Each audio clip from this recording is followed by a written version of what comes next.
Hello, everyone. It is Monday, the 29th of January, 2024. And yes, it's early. It's 4:30 in the morning exactly. And I've been up since a little after 3 a.m. just because my schedule has just been a little bit off. And I also wanted to get this video out early because it's going to be one that's not going to be very popular with the majority of people that generally view my videos. And it is what it is, because I don't make these videos to cater towards certain groups. You know what I mean? To like, I share these videos to share information, my perspective based on my experiences and my unique skill sets, and coming at this from also a female perspective, a woman's perspective, as someone who has had a career essentially that is predominantly male dominated environment, and there was no facilitation for me to get qualified as an infantry officer. I will assure you. And so I'm just going to get into before I get into what's going on with Israel and Palestine and the ICJ, the International Court of Justice. I do want to circle back to civil war, because we're discussing that. That's on the table right now. Drafts and conscriptions are on the table right now, and there's also on the table right now considering women to be part of this conscription or draft, and so I've already made my opinion on that. Like, I don't believe that women should be conscripted or drafted in any war, and I stand by that, and children included in that, and obviously vulnerable, persons, elderly, for example, as well. Like, I wouldn't expect them to be drafted, and but that's why a significant portion of our fighting age males in America and Canada, in first world countries, they are not, even though, yes, people are giving them men a hard time, but a lot of men are still like, they're not stepping up in the first world countries and speaking out on events of concern. They're being duped by a small group of people, and these people that are getting duped and completely ignorant about the reality of the world. They're getting other people involved in proxy wars or enforcing mandates and policies in place that are causing harm and suffering, and in some cases death as well, in their societies. And so I've talked about, again, like the difficulty in the career, the fitness standards. Like, I know in Canada, I'm not as certain in the US, but I know that a lot of people in the US that I've talked to, they do complain about the fitness standards being lowered, and so many other things going on with like pushing a woke agenda in the military, and not focusing on actual training exercises, physical fitness, all of that stuff, operations, strategy, tactics, all of that stuff that goes along with being in the military. I could say that in Canada, fitness standards have not been adhered to in many years. People that are like, our numbers are low. We don't have a sustainable military right now in Canada, which is unfortunate. And people are like, oh, what's the matter? Who cares? And stuff like that. Well, it's also a representation of your society, right? And so if you look at the military and the numbers within the military, and the level of fitness and academic background and competence and skill sets and stuff like that, that's the best of the best essentially within the society, right? Because in Canada and the US, these are not my stats. People are saying that anywhere between 75 and 80% of people that are of age to join are not even fit to serve. And that's Canada and the US. So 75 to 80% of people not fit to serve, whether it be because of not being able to pass fitness standards, because of having illnesses or diseases that are lifestyle related, like diabetes, as people want to say that that's not lifestyle related, but it is, or certain allergies as well, or that could be an adverse reaction to things that you've got in childhood, because even that has significantly increased in the last decade, the amount of these that children need by the time they're freaking 5 years old even. And yeah, so like when I went in, for example, I've said before that I was the first female infantry officer in the history of my regiment during this cycle, the PPCLI, Princess Patricia's Canadian Light Infantry, and it was the last regiment within Canada to accept females, and that was many years ago. I served 15 years, just to give that perspective, and since 2018, I've been incorporated, and I own an international security company where I do high-level training for small groups within the Five Eyes community and beyond. And but again, why I'm speaking on this stuff is because in the last year and a half, where's my contracts? You know, like even though I'm not vaccinated and all that stuff, like that's not required anymore in Canada to do courses or training or work. Still at the federal level, yes, but anyway. So fitness standards, I was able to do 12.5 on the beep test, and I've done the beep test with a bunch of men and women before, like even at RMC, and like I beat out most of the men. And so even during infantry training, before we would do our phases, we would have a fitness test. Even if we did at RMC already, like multiple fitness tests or physical fitness tests, whatever you want to call them, in the summers, because people from all over Canada that were doing the infantry phase courses, some people were from RMC, but also there were also people from other universities that were doing the training to be officers as well, right? And so it's like that in the US as well. And so we're just making sure that we were all assessed on our fitness, and if people from other universities didn't get the chance or the opportunity to do a fitness test before the course, at least they would get it out of the way, and then we would be able to assess from there, like the level of fitness and stuff like that of everyone in general. And so you're put on the spot. Everyone's watching you in a gymnasium, like do like a beep test, like going from like one line to the next and stuff like that. And I was always one of the last ones to fall out of the beep test there. And it was like, ironically enough, if like the guys that were in the infantry with me, that were on the Sandhurst team with me at RMC, like those were the guys usually that would beat me. I won't say their names, but I'll say their nicknames, the Bamboos. And they were French, bilingual, but French. And they ended up going Vendu, right? And so so as a Patricia representative, like I represented them well, even if I was a man, for example. And so anyone to get over level 10 on the beep tests, they don't even do that anymore for the part of the fitness test. And I think that's a problem too. Yeah, and then push-ups. Like I've even been clocked and verified, like again, like having your staff, like PSP staff is what we call them, counting your push-ups, and I've done like officially on the record like over 72 push-ups where it's all the way up, all the way down. Some have to go like between the friggin' armpit area, 90 degrees down and all the way up, right? So you could friggin' start doing, you could start 20 push-ups, and like literally these friggin' guys of PSP staff would be like one, and it's like, what? God damn it! And it's like you have to go all the way down and really like friggin' like and then like look and then all the way up. And then it's like one, and it's like, oh fuck, like I have to like this it, like, so it's really freaking hard. And then there was like the agility tests as well, and a long jump for some reason, pull-ups, chin-ups. And so I've showed videos of this, like even in recent past, even in my late 30s, doing like even 15 pull-ups. Okay, so like not the ones that like this, but like hands out, and all the way up, and chin over the bar. And so like not a lot of men can do that either, right? And so and so you have to take that into perspective as well, even for rucksack marches. Like I've done ultra marathons where like 100+ kilometers, and I've even won awards in that, like going up mountains, like in Canada and stuff like that as well, and even beat men. And so like even the death race, like I was on a team with other people from the Patricias, and everyone had nothing to do with gender because I was the only woman essentially, and there was one or two women that were soldiers in the ranks when I was in as well, very fit as well. And but there's like different positions and careers and stuff like that and interests. And anyway, I wanted to do the death race, and that's everyone in the regiment were part of a selection process, right? So this had nothing to do with biological sex or anything like that. It was based on performance, and even still, like I was like one of the 5 people selected from the Patricias to represent them for the death race. And it's not because I was a woman; it was literally because I was fast.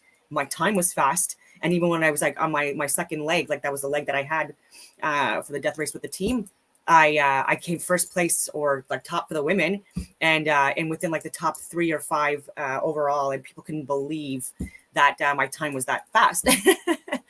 Because again, like the expectation of women just not being as fit as men, even when they've proven it countless times. And I've squatted, like even on a hack squat, I've shared that where like there's 7 45-pound plates on either side of the friggin' hack squat. Okay, so hundreds and hundreds of pounds, ladies and gentlemen, and deadlifted like 100, like so people have to put that into perspective.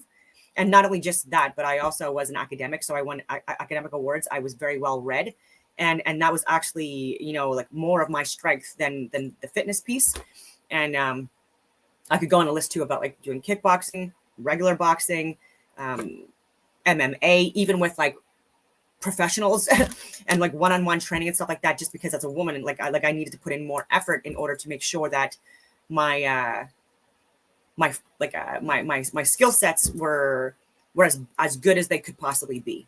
All right. And so it wasn't just about like clocking in 8 hours at work, you know what I mean? None of that stuff. Like on my own time, I was out on the ranges. I was enhancing my firearms training. I would go out and do hunting or hiking and stuff like that, like over extended periods in the friggin' woods during these competitions too. That I would attend just even on my own, just for fun, to challenge myself, and because these are all things that also augmented my career and served me well.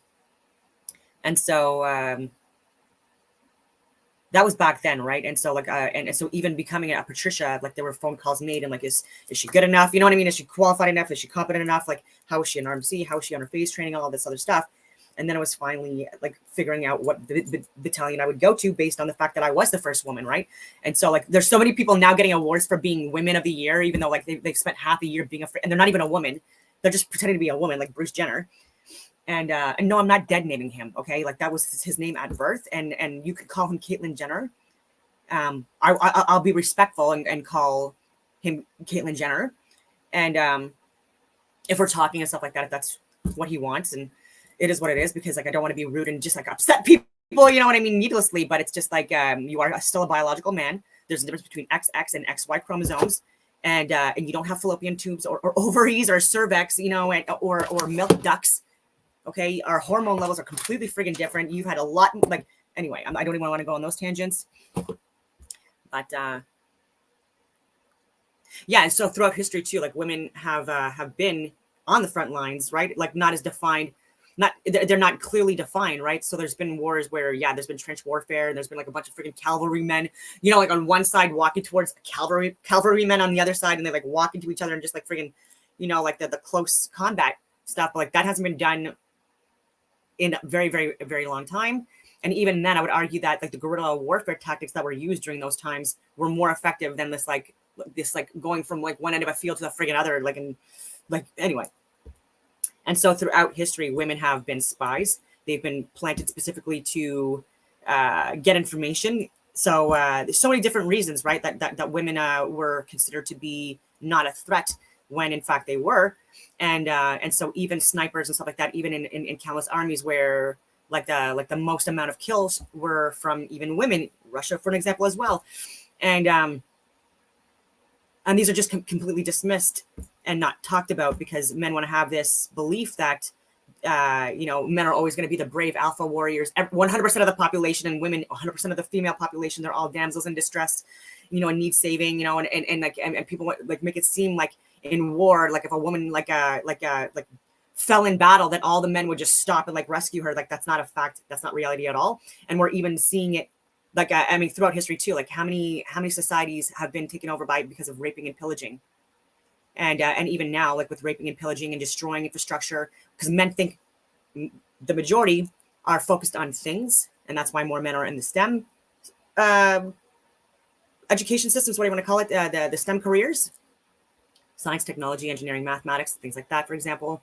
And we're going through like a change in society, right? Like there's shifts happening, right? So like females are becoming more masculine, men are becoming more feminine. I've acknowledged that. I've said that, you know, it's probably like me drinking too much friggin' city water that made me more masculine. It's a joke, but like in society, there's always people on the left and right of the spectrum of the bell curve, where you have the majority. And I would say that for like my interests and for like my physical fitness, things like that, I've always said this, I'm more on the right end of the behavioral spectrum for women. And it's just, that's just the way it is. But the majority of women are, you know, like much more feminine, you know, more female dominated jobs, like nurses, like teachers. These are the people that care for people, care and value life, or they're taking care of their own kids. That's another friggin' job that's underrated and really busy. And yeah, even with like Bohemian Grove and stuff like that, like a lot of like the push for a lot of the harm that's happened even towards children has been caused by men. And so sexual assault victims are still largely women. Rape victims are still largely women and children. Abuse victims are still largely children and women. Okay, like, you know, yes, there are men that are added in that group. I'm not saying that, but they're still the minority, and so we're overlooking certain things and underlooking other things, and a lot of men are missing the false flags or events of interest that myself and people like myself that are women have called out now for decades, even at risk to ourselves, and that is just something that's so easily dismissed, and it's frustrating. So we're seeing even men like on the streets seeing women get beat up or and stuff like that, and they're just like laughing or watching it happen. I've even seen law enforcement see women attack other women or men attack women and just watch it happen. And so like there's no men rushing out to help the women in these cases. And in fact, there's even popular YouTubers right now, even in Montreal, that have made actual full ass videos saying not to protect women or defend women because there's a risk to your life. So again, this has been pushed for years. There's even bodybuilders, big, strong guys that are like on their friggin' social media, millions of viewers, complaining about women because they're uncomfortable around men that are creeping them out. And there's more of that happening. And they're blaming them for it instead of like looking at like the case by case basis of what they're talking about. So even myself, like I've had like a man wait for me for a very long period of time for me to leave like the girls' change room, and followed me, and of course I didn't go home, I was observing, but followed me literally to a mall, which was way out of the way from my house. I was just making it obvious that this guy, I wanted to make sure this guy was like actually waiting to follow me, and sure enough he did. And so he followed me to Bayshore Mall, if anyone's familiar with Ottawa, Ontario, and that sketched me out as well. So I parked in a very like where it was like a lot of people. I went in very, very fast, and I went into Sephora's, which is a makeup store. And I literally went in the back room where there's like brushes and lipstick and stuff like that. And literally this fucking idiot followed me there as well. So then when I got him there, I literally just ran out and I went back in my vehicle, and I freaking bolted at home, and like I lost him completely. And even like following women and going on certain machines like right beside them or in front of them when they're doing uncomfortable workouts or exercises, and videotaping them and stuff like that as well. Like these are things that we're talking about, things that make us feel unsafe, like trying to follow us home, or like in our friggin' space when we know that it's intentional and you're like you're not focused on your workout at all. It's like being predatory. And again with the photos and stuff like that as well, it's just like none of that's being called out. And in fact, they're saying like, what are you complaining about? What do you expect? And so it's like, okay, thank you for that. And then people, getting off on bail and stuff like that after like raping women and children. Like this is America and Canada, like bail within hours, like 1% of the bond or whatever it is. And so I know I'm venting, but we got to be a little bit more realistic with who we're painting as heroes, right? Because we have people like Tom McDonald, who he's never served. I don't think he has any service in law enforcement, in the military, like none of that stuff, right? And he's a rapper and he's a marketing genius, so like that's not to take that away from him. And but he sold out. And Ben Shapiro, like having him on a show, like maybe it was to like ruin rap for everyone and make it where less people are listening to rap. But Ben Shapiro, like this is a slap in the face for people as well. Like the people that fund Ben Shapiro and his salary are the people that are pushing for war. They're warmongering. They're lying about the reality of the war that's going on and the false flag events that I'm talking about, and pushing for war. So like so again, like Tom McDonald literally did a 180. So fuck him. And so like so where in the US is this knight in shining armor that's like that's helping like the actual women and children there that are being oppressed. I don't even know how to explain it, because in Canada as well, like with the censorship bills, with maid increases, with the mandates, with the lockdowns, with like lies about the fucking war, all of this stuff, like what does it take? I'm saying this has to be peaceful. That's another point I'm going to get to. But like even for men, like their solution to resolving problems is to kill.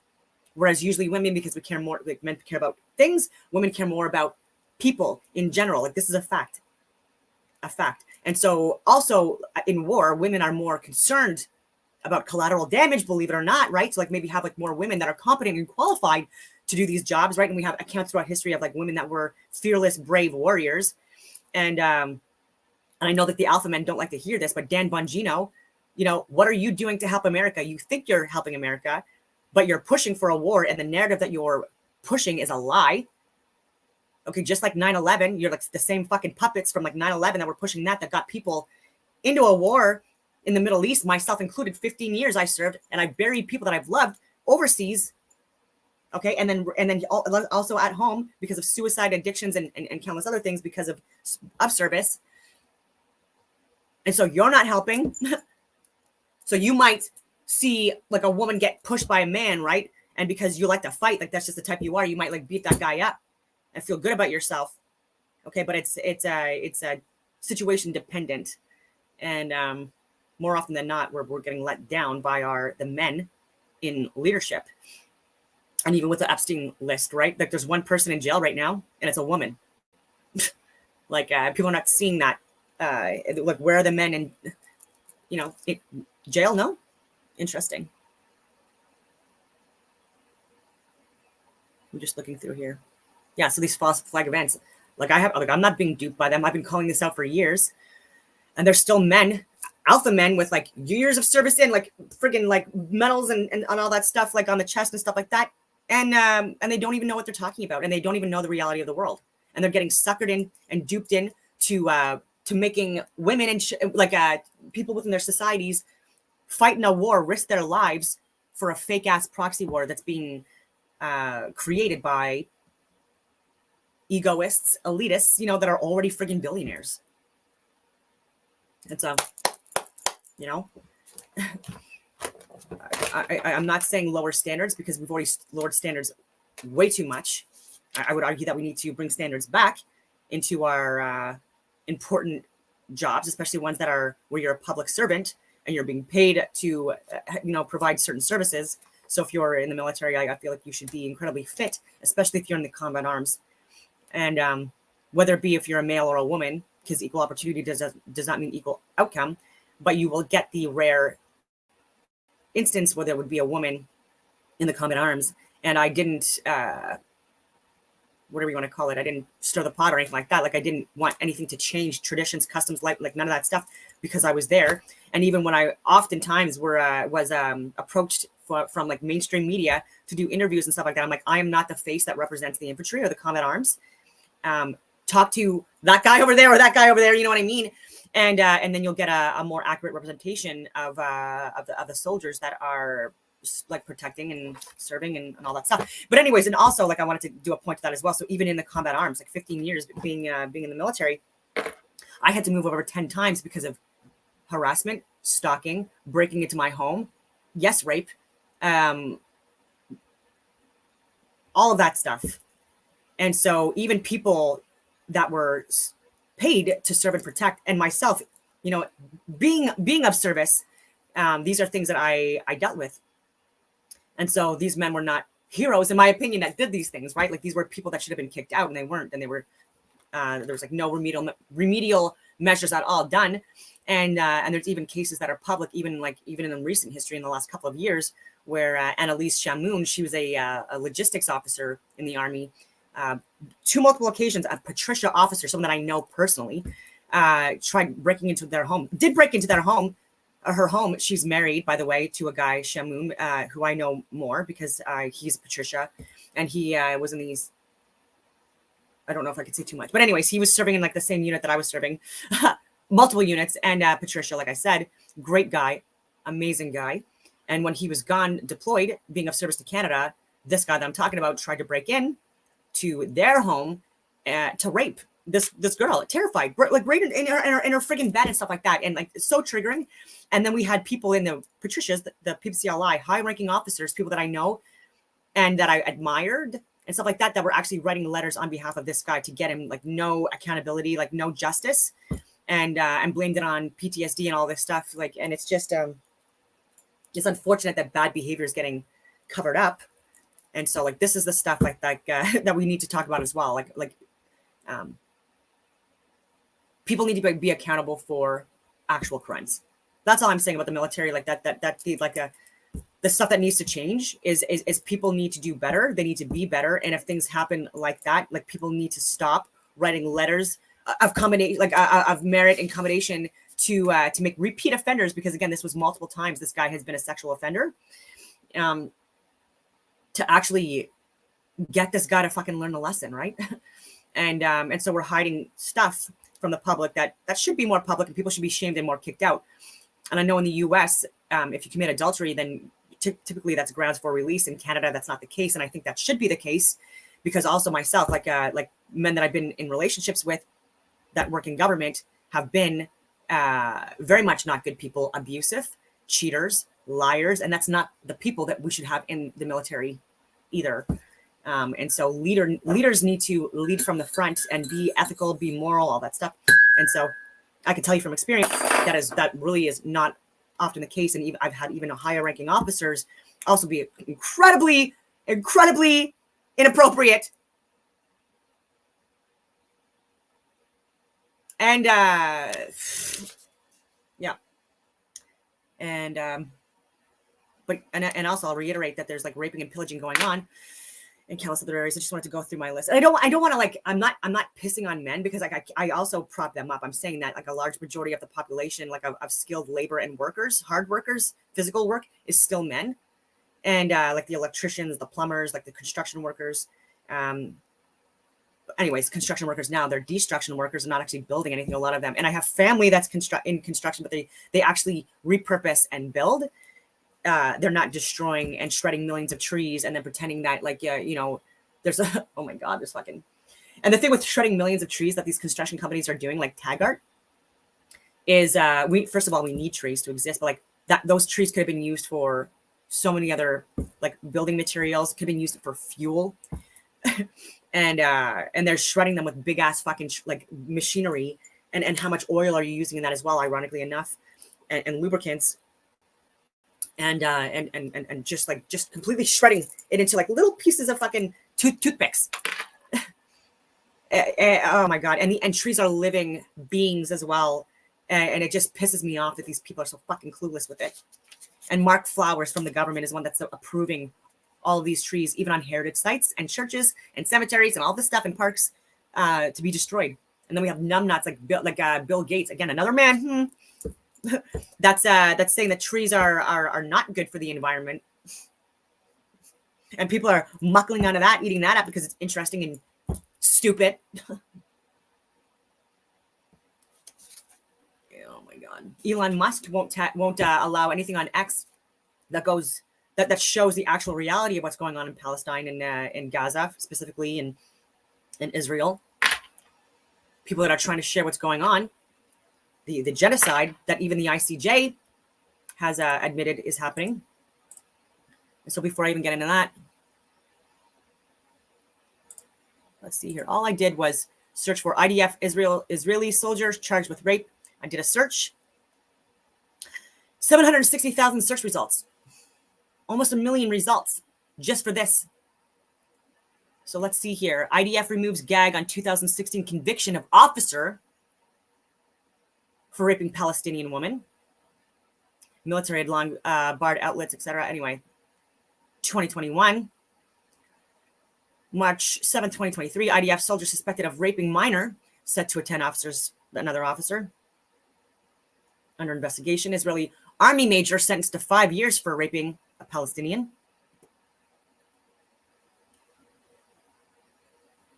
Israeli soldier accused of raping colleague in Gaza. Rape in Israel Defense Forces beyond male Israeli soldiers, Palestinian women, rape. Israeli army captain arrested on charges of raping female officer. So that might be another officer in the Israeli forces. So again, at least that's being reported. 11-year-old. And I've seen accounts of even people admitting that they're not human, they're subhuman, and that rape is actually not considered to be a crime against certain groups. That's what people are saying. So these were like, there were officers on this list. This is just a quick search.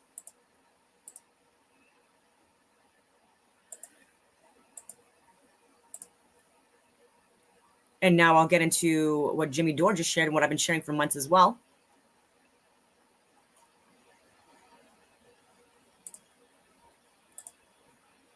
New York Times lied about October 7th story.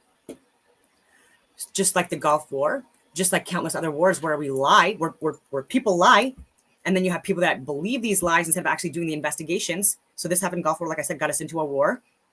Ukraine and Russia, there was lies. The female spokesperson for Ukraine, she got fired like in May of 2022 because of lying about crimes against humanity that were committed. That wasn't true. This is what they do, right? They claim things that are not true. And in fact, it's often times when you actually do the research or the investigations or the reporting, the opposite.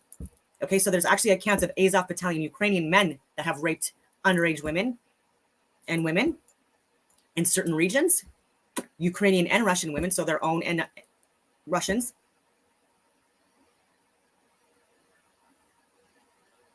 And so I don't know, like this, like, so I think that me being back on the front lines or the first responder types, I think that because of the fact that I've been calling all of this stuff out for years and that I know about the false flag events and the research and stuff like that, I would argue that I would be superior to having me on the front lines than a large amount of men that are, again, just like hard charging in the wrong direction and actually causing suffering and harm.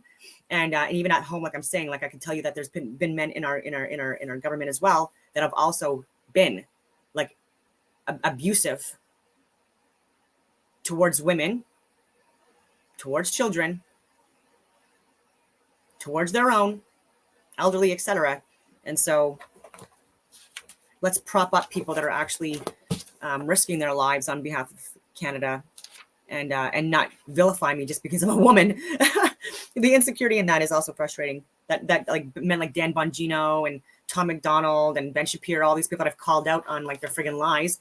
They, I don't know. The way they promote women in the media, it's very interesting. It's if they're subservient slave type women that don't believe that women should vote, should be outside the home, stuff like that. If like they're fully on board with supporting and promoting women like that, but women like me, different story.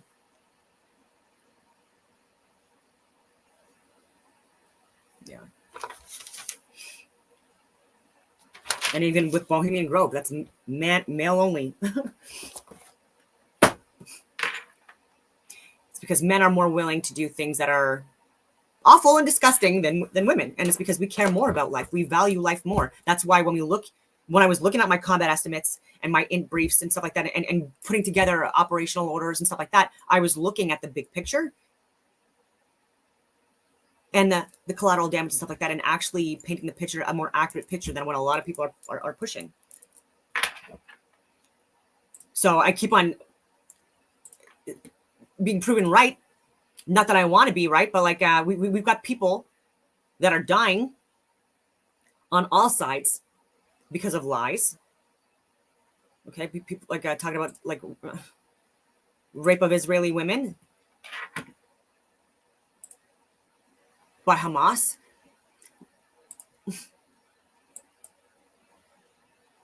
Here we see a CIA article. I mean, New York Times article. I always get those mixed up. CIA and CSIS.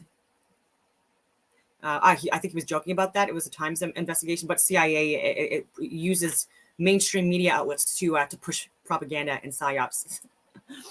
So I get where he was coming from. They go into detail in this article. See the headline? It says "Screams Without Words: How Hamas Weaponized Sexual Violence on October 7th." Oh my God! And he also through my face training, not by me complaining at all, because there's an expectation that because I'm operating in and around men that are also on the far right end of the behavioral spectrum, even for men, like more aggressive, more alpha, stronger, et cetera, of the species. Yeah, I don't even know where I was going with that point. Oh yeah, like I was very much harassed even during my face training, even by instructors, and we're during a common army phase. I didn't file a complaint or anything like that, but there were people from another platoon or whatever you want to call it, that were direct entry officers or whatever that put in filed harassment complaints on my instructors just based on what they observed and what they heard. And then it ultimately ended up where a few of my instructors, they ended up going like some kind of like a summary here or whatever, and they ended up getting fired. They were not able to do any more face training after that.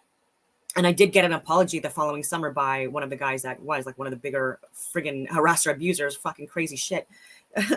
Like, oh my God, anyway.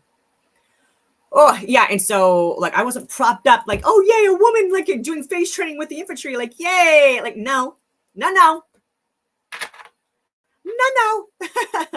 Wasn't fucking easy when I was going through, right? People didn't want a woman in, especially in the Patricias. They were so fucking proud. And I understand and I get it. And it's not like I was trying to like ruin the fucking tradition or anything like that. But like, if you like, it was going to happen anyways. And it's happened before throughout life. Again, like women are and should be involved in combat arms. Like, I'm sorry, at varying degrees, but just a little bit of other things to consider is that didn't have it easy. And nowadays, like people are being hired in all levels of cabinet just because of things like that. You know what I mean? Oh, you're a woman hired. I'm like, holy fuck, must be fucking nice.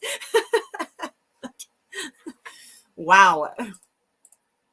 Not my experience. Because if there's one thing we've learned from the burning of the Reichstag in the last century is that you need a flimsy excuse to launch a genocide against a group of people who had nothing to do with the attack. The slack-jawed dopes of the world were just going to go along with it because they go along with whatever the New York Times or the man on the television tells them. I mean, after COVID, it's just amazing how people just go. I had people quoting these stupid stories to me at Christmas parties.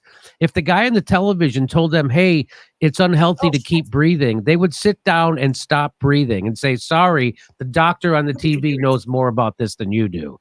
And then they would just pass out. Sorry, for like almost a minute, like you were just watching my friggin' face on the friggin' screen. And I hope you heard him. But anyway. There's a little bit of the story. One family knew exactly who she was, Gail Adush, a mother of two from working-class town in central Israel, who disappeared from the rave that night with her husband, based largely on the video evidence. So the whole point of this, it's false. I'm sorry, I buried the lead. This New York Times story has been now completely debunked. And by who? By the woman they say, here we go. Based largely on the video evidence, which was verified by the New York Times, Israeli police officials said they believe that Miss Abdush was raped, and she has become a symbol of the horrors visited upon Israeli women and girls during the October 7th attacks. Okay. Israeli officials say that everywhere Hamas terrorists struck, the rave, the military bases along the Gaza border, and the kibbutzim, they brutalized women. A 2-month investigation by the New York Times uncovered painful new details, establishing that the attacks against women were not isolated events, but part of a broader pattern of gender-based violence on October 7th. Well, here's Aaron Mate, a major embarrassment for the New York Times and his story, this guy Gettleman, on how Hamas weaponized sexual violence. Gal Adbush is the October 7th victim whose story leads and is featured throughout the New York Times article. Her family is even featured as the cover image. New York Times describes her as the symbol of October 7th sexual violence. But here's the problem. Her sister says there is no proof that there was a rape. She also accuses the New York Times of manipulating their family. They didn't know that she would be presented as a rape victim in the story. What, they're not happy about that they just threw in she was raped on top of it being blown up? In other words, the New York Times weaponized both a dead woman and sexual violence to spread propaganda in service of a genocide in Palestine. Wow. Yeah. Max Blumenthal. The Times must issue a retraction and punish this guy Gettleman who wrote this article and his colleagues if he cannot discredit the IG comment below by Merle Alter, apparent sister of Gal Abdush. That's the woman they said was raped. At the Gray Zone, I demonstrated months ago that Abdush had been killed by an explosion on October 7th and was not raped. See here, and he gives a link to that story where he debunked it. That explosion arrived either through an Israeli Hellfire missile or a Hamas RPG. Oddly, the New York Times did not show the image clearly demonstrating that Abdush suffered severe burns on her head and was likely in a state of rigor mortis when she was found. For some reason, the Times also neglected to publish the names of Abdush's sisters. This is literally from the article. It says the trauma from sexual assault can be so heavy that sometimes survivors do not speak about it for years. Several rape counselors said. Many people are looking for the golden evidence of a woman who will testify about what happened to her, but don't look for that. So don't look for evidence. That's what they're saying. They're saying this is what the New York Times is saying. They're saying don't look for evidence that this actually happened. The golden evidence of someone saying they were raped. Yes. that's this. Wow. Well, that's how they operate. They are going to put people in a position where if you ask about it, you're guilty. To ask about it is the crime. No, I to know. demand I the evidence, experienced that in you're 2015. re-traumatizing Yes, the I was told women that. by asking that. I was told that. And then I was told, oh, you don't want women to tell their story. No, tell me the story. Just to say, oh, it happened and no other. That is all. Yeah. And so here, look, they say the director of the rape crisis centers in Israel said the corpses tell the story. No, they literally don't. That's like the measuring stick they used for COVID. Oh, the COVID deaths tell the story. Yeah. And then you find out that they were saying everybody died from COVID. Right. Yeah. And even if you got in a car accident and you had COVID, you die, you're a COVID death. We found all that kind of crazy stuff out. And here, Max Blumenthal says, I have also debunked the testimonies of other key eyewitnesses in the New York Times investigation, showing how their narratives either changed dramatically over time or were transparently fake. Several New York Times sources previously spread disinformation about Hamas throwing dead babies in trash cans, beheading babies, and cutting a fetus from a pregnant woman. And he gives it a link to that. This is fucking. So unless the New York Dan Bongino and Ben Shapiro and Tom McDonald and Dr. Jordan Peterson give him hell is what Jordan Peterson fucking said. So again, very smart guy. These are all smart people. They've been of service, so it's hard. It's disappointing. I'm not gonna lie, but I mean it's expected. It's not like I'm surprised or shocked or anything like that. Like the expectation was there that these people would sell out. But this is another thing where like there are men that slam women that are hero types or first responder types, and but look at the men that are leading us. Like in all levels of government, like the chief of defense staff or defense or the friggin' actual leaders, or even like the people that are in the mainstream media that are getting the biggest voices, and or even like independent journalists, which I wouldn't call them that are on MSN in first world countries. It's all men, and these men are lying to us, whether they realize it or not, or they could be afraid of losing their money being a true religion to a lot of these people that I'm talking about, unfortunately, and so they're not risking their lives. They're not putting themselves out there. Like they're loud and aggressive and talk big on their friggin' shows, but they're not actually putting in the fucking work to actually speak the truth. And I've risked my life.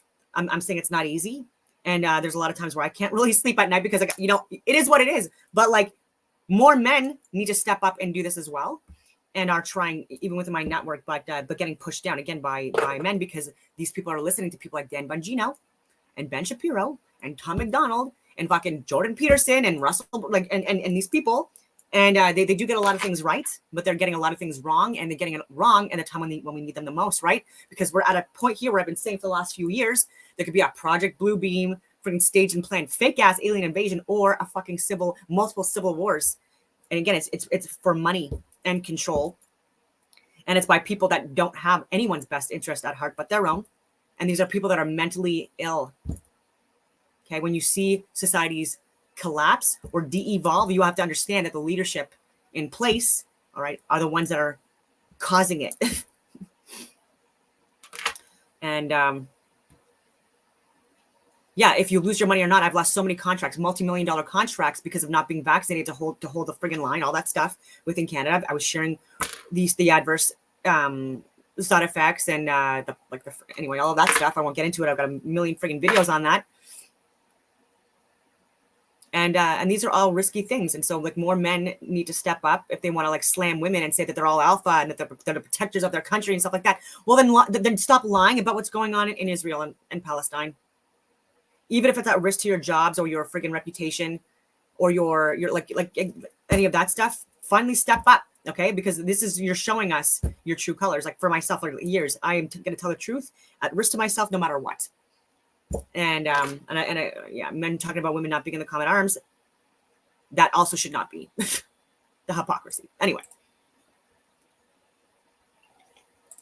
I know I'm being annoying, but it's just that I get this all the time, right? And then even Helen Gruce, she's a woman, over 20 years and at Ottawa Police Services, and she is literally in the courts now for years with a family and stuff like that at home, over $100,000 in fees that she has to pay herself because of giving this medical, government, and scientific data that I've shared, because of giving that to her supervisors, her chain of command in an organization that is predominantly male dominated. And the people that are fucking with her life, where she's probably might get fired, she might so many different things, and all the stress for the being in the courts for the last few years, and Chris Renwick actually being very biased and withholding data that she needs in order for her case to be more smooth. Anyway, all of this stuff, it's just being it's a fucking disaster.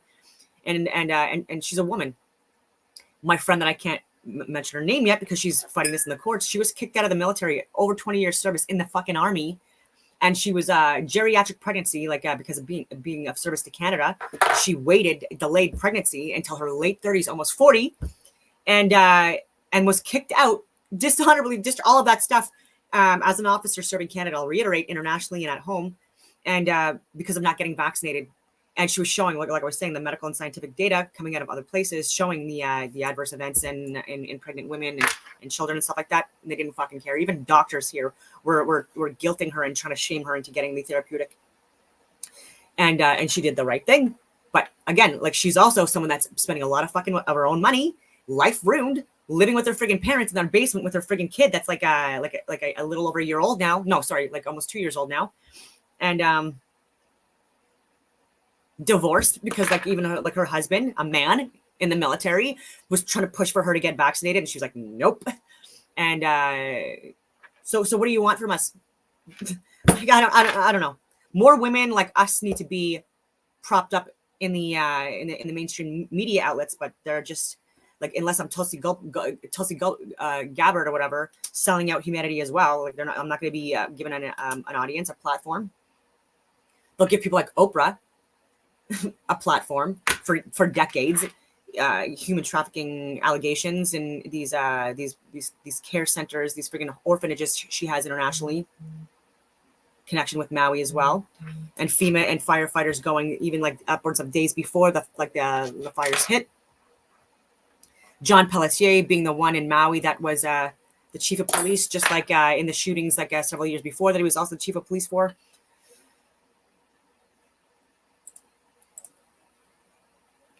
Okay, rant over. I'm sorry. Times can show that the Instagram post in question was somehow fabricated, or that Merle Alter is not the sister of Gal Abdush, its story will be remembered as one of the most repugnant journalistic hoaxes in recent years. So again, the people spreading misinformation and lies is the New York Times. It's not YouTubers. The people spreading the most dangerous pro-war propaganda lies, again, is your trusted news organizations. And here it is, breaking. Gal Abdu's sister denies rape claims in New York Times article and says the New York Times manipulated the family. They had no knowledge that the article was going to be about rape and were under the impression it was going to be about Gal Abdu's memory. But just being blown up isn't enough to feel bad for her. They right? You had to make it really sex it up with some fake rape. Well, how horrific to do that to a grieving family. Yeah. So here's the post. So the woman in the black dress is my sister. I really failed to understand all the media reports surrounding the story. And why I say because there were so many more hard cases. So why exactly her story? All because of one video that was distributed without the knowledge of the family, without permission, mentioning that there are children in the story, and it is not of interest to anyone. In the correct video, the appearance is not easy, but it is clear that the dress will be up and not in a normal way. The head is half burned because they threw a grenade on the car so that it won't look like I justify what they did there. The scum did much worse deeds. Yes, they tried. Yes, they cut off heads and parts of bodies. But in this case, of my sister is not. And why not at 6:51, Gail sends us a message to the WhatsApp group. We're on the border. You don't understand what's going on. What explosives are there? We'll get out of here. At 7 o'clock, my brother-in-law calls his brother and says that they were shot in the wave. She is grunking how in 4 minutes they also raped and burned. True, my brother-in-law was completely burned, but she was not raped just because there are no medical sheets and tests which prove that she had been raped, mentioning that in the New York Times that came to us indicated that they wanted to do a story in memory of Gal and Nagy, and that's why we approved. If we knew that it was going to be a headline like Rape Slaughter, we would never have agreed to mention that. And so the reason why this is a little awkward because this is a translation. Yeah. So there it is. I think in the picture she was pretty, and that's why they did that. The New York Times, they go, we want to use her as the face of it because I think. So is this? Yeah. So because it was somebody pretty, they that's what they did to like jazz up the story. I mean, this girl just thought they were talking about her sister, like the memory of her dying. Yes. Like, and she was raped. So here's Max Blumenthal says Israel's Ynet reported on December 31st that Abdush's mother was first told her daughter had been raped when the New York Times approached her with its story. We didn't know about the rape at first. We only knew when the New York Times reporter contacted us. They said they cross-examined the evidence and said that Gal had been sexually assaulted. Until now, we don't know what exactly happened, which means that the Israeli government, with all its resources in forensic pathology and desperation to exhibit Hamas atrocities, had not even come to the conclusion the New York Times was so eager to draw about Abdush's killing. The Facebook account of Merle Alter confirms that she is indeed the sister of Gal Abdush. There are other photos too, but I won't post them out of respect for privacy. So the sister.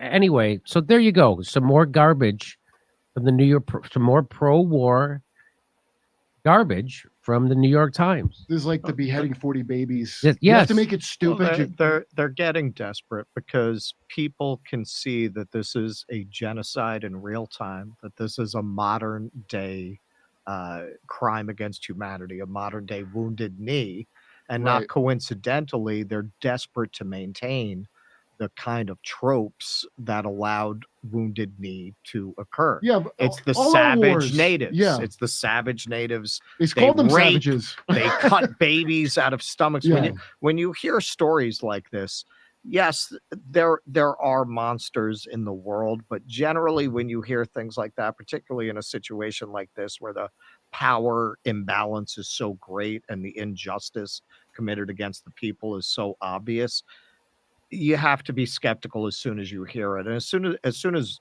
we heard this, we said, look, we can't dismiss it out of hand, but it's 40 beheaded babies. Like, really? Sounds Did like that fable. really happen? They didn't hang them on clotheslines either. Like, this just sounds too much like, oh, the savage Indians on the frontier. It just tracks exactly with those like kinds that. of stories too closely. And so the New York Times can't let it go. They can't let go of this narrative of the babies in ovens and decapitated and the Hamas raping. And I mean, at least Amber Heard knows when to quietly bow out of the scene and start the car. But we're talking about genocide here in the New York Times narrative, and they can't let it go. Well, in this case, it's Israel that shit the bed. Yeah. I mean, so the Israeli government didn't say that she was raped. The New York Times added New York that. Times The did. New York Times. I'm continually The Israeli amazed how government has much been more retracting a lot of honest things that were said. the Israeli news is than the Yeah. American And one. American news. And I think it's because they didn't have, all this, like I told you, And Hamas. especially with Canada and the US, like the level of ignorance and misinformation that was spewed here that wasn't even from friggin' Israel's own government just shows you how fucking mind-blowing this has been. I'm so sorry for swearing. Like I really am. I should stop. It's just, again, with my life experiences and who I have hung out with. It's a lot of the guys are friggin' potty mouths. I'm actually, maybe I'll keep this video rolling and then I'll share with you videos that I've made even from the beginning, and people that were faking like crisis actors that were pretending to be like freaking heroes on the front lines, like women too, like nurses, that were not. They're actors. I have identified them and shared that on my social media as well, and hostage accounts of actual Israeli hostages being censored from the news and stuff like that, because they were sharing the truth about what happened.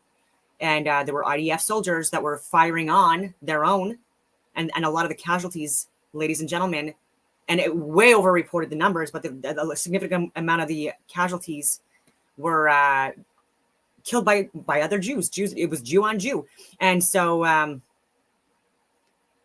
we can't dismiss that when even people within Israel are trying to share that information, and then Jews across the world are also trying to share this information.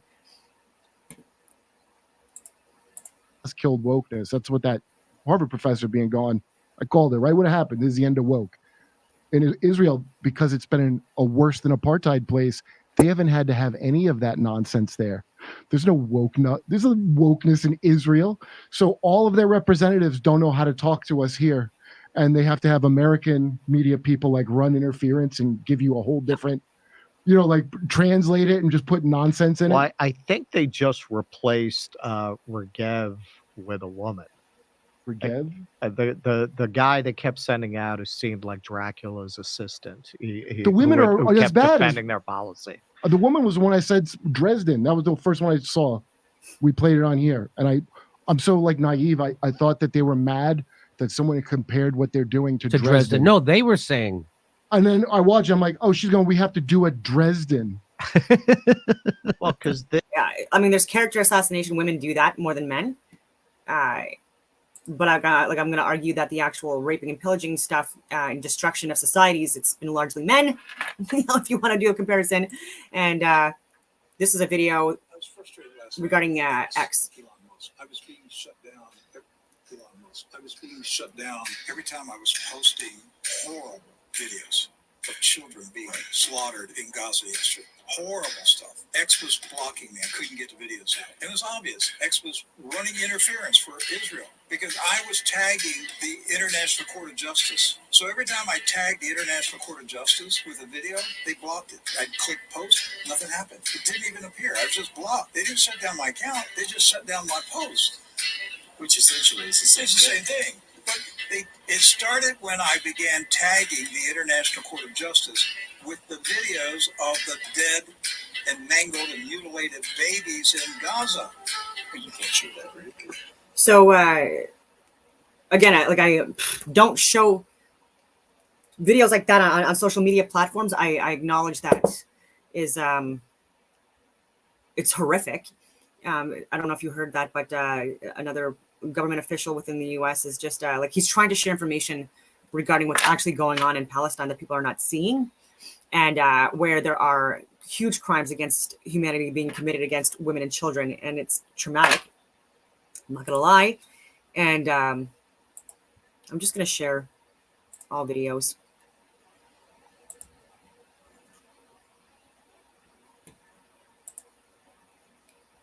So Israel attacked 9/11 level, and what I say in this video, just to be clear about this, is that the people involved, so Netanyahu, who lied to Congress in 2002, and I've shared the videos from C-SPAN, claimed that there was weapons of mass destruction in Iraq, which got us into a war. He's a liar. 9/11 wasn't by a bunch of friggin' cave-dwelling monkeys, whatever you want to call it, that hit friggin' Twin Towers. No. And the Pentagon, that's misinformation, and I've shared all you need to know about 9/11 on my videos. Take a look at my older ones. I've even called out Alex Jones and Joe Rogan. Again, this is like months ago and for years being controlled opposition, possibly, whether they know it or not. Anyway, so they are, but it's whether they know it or not. Whether they know it or not.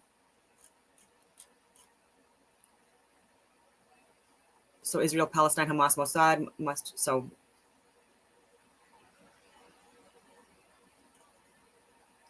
even Anomaly had good stuff that he was sharing regarding what's going on, way more correct than a lot of people. So I would highly recommend people take a look at his stuff as well.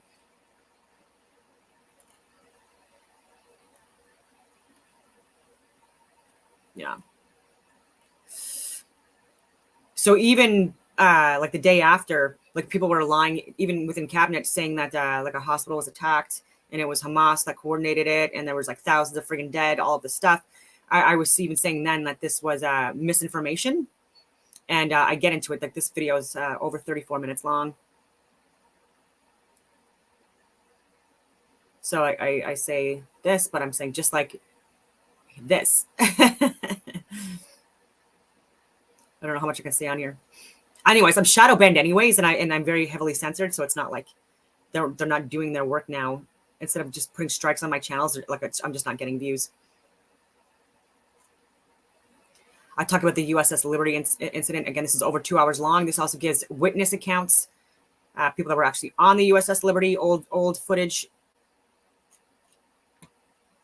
So this is discussing Israel, Palestine.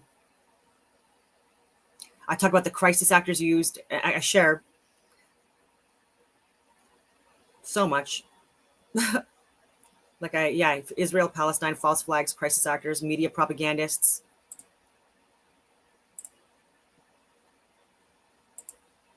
Let's see here. Hello, everyone. It is Thursday, the 26th of October, 2023. No notes, off the cusp yet again. I've been up since 3:30 in the morning. I did get a few hours sleep, and I'm luckily someone that can function on a few hours sleep, but I just get so many notifications on my. Anyway, move on with the Don. Have a friggin' societal collapse if we don't address this stuff, right?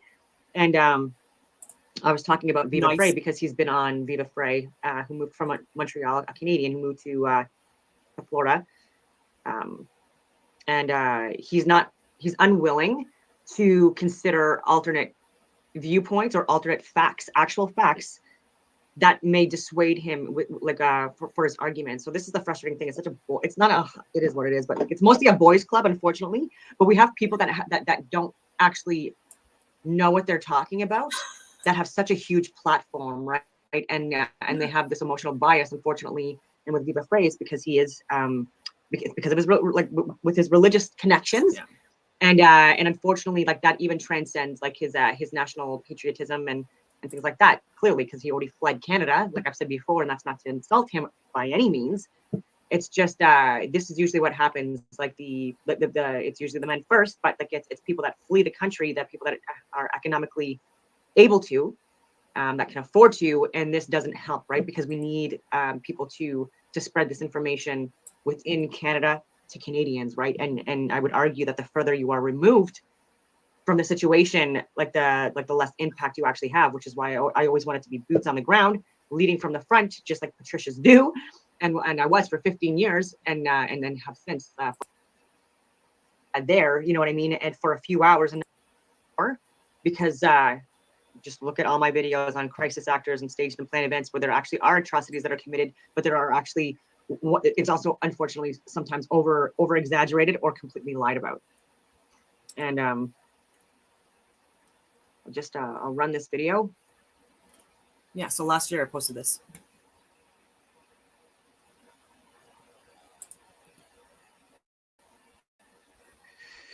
Hank Swank 68 on Rumble. And so I highly encourage people to take a look at this person's work.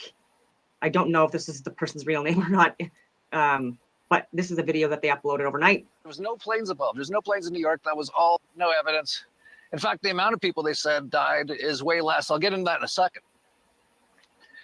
But that's all it took, because so many people are on October 7th. They all just left.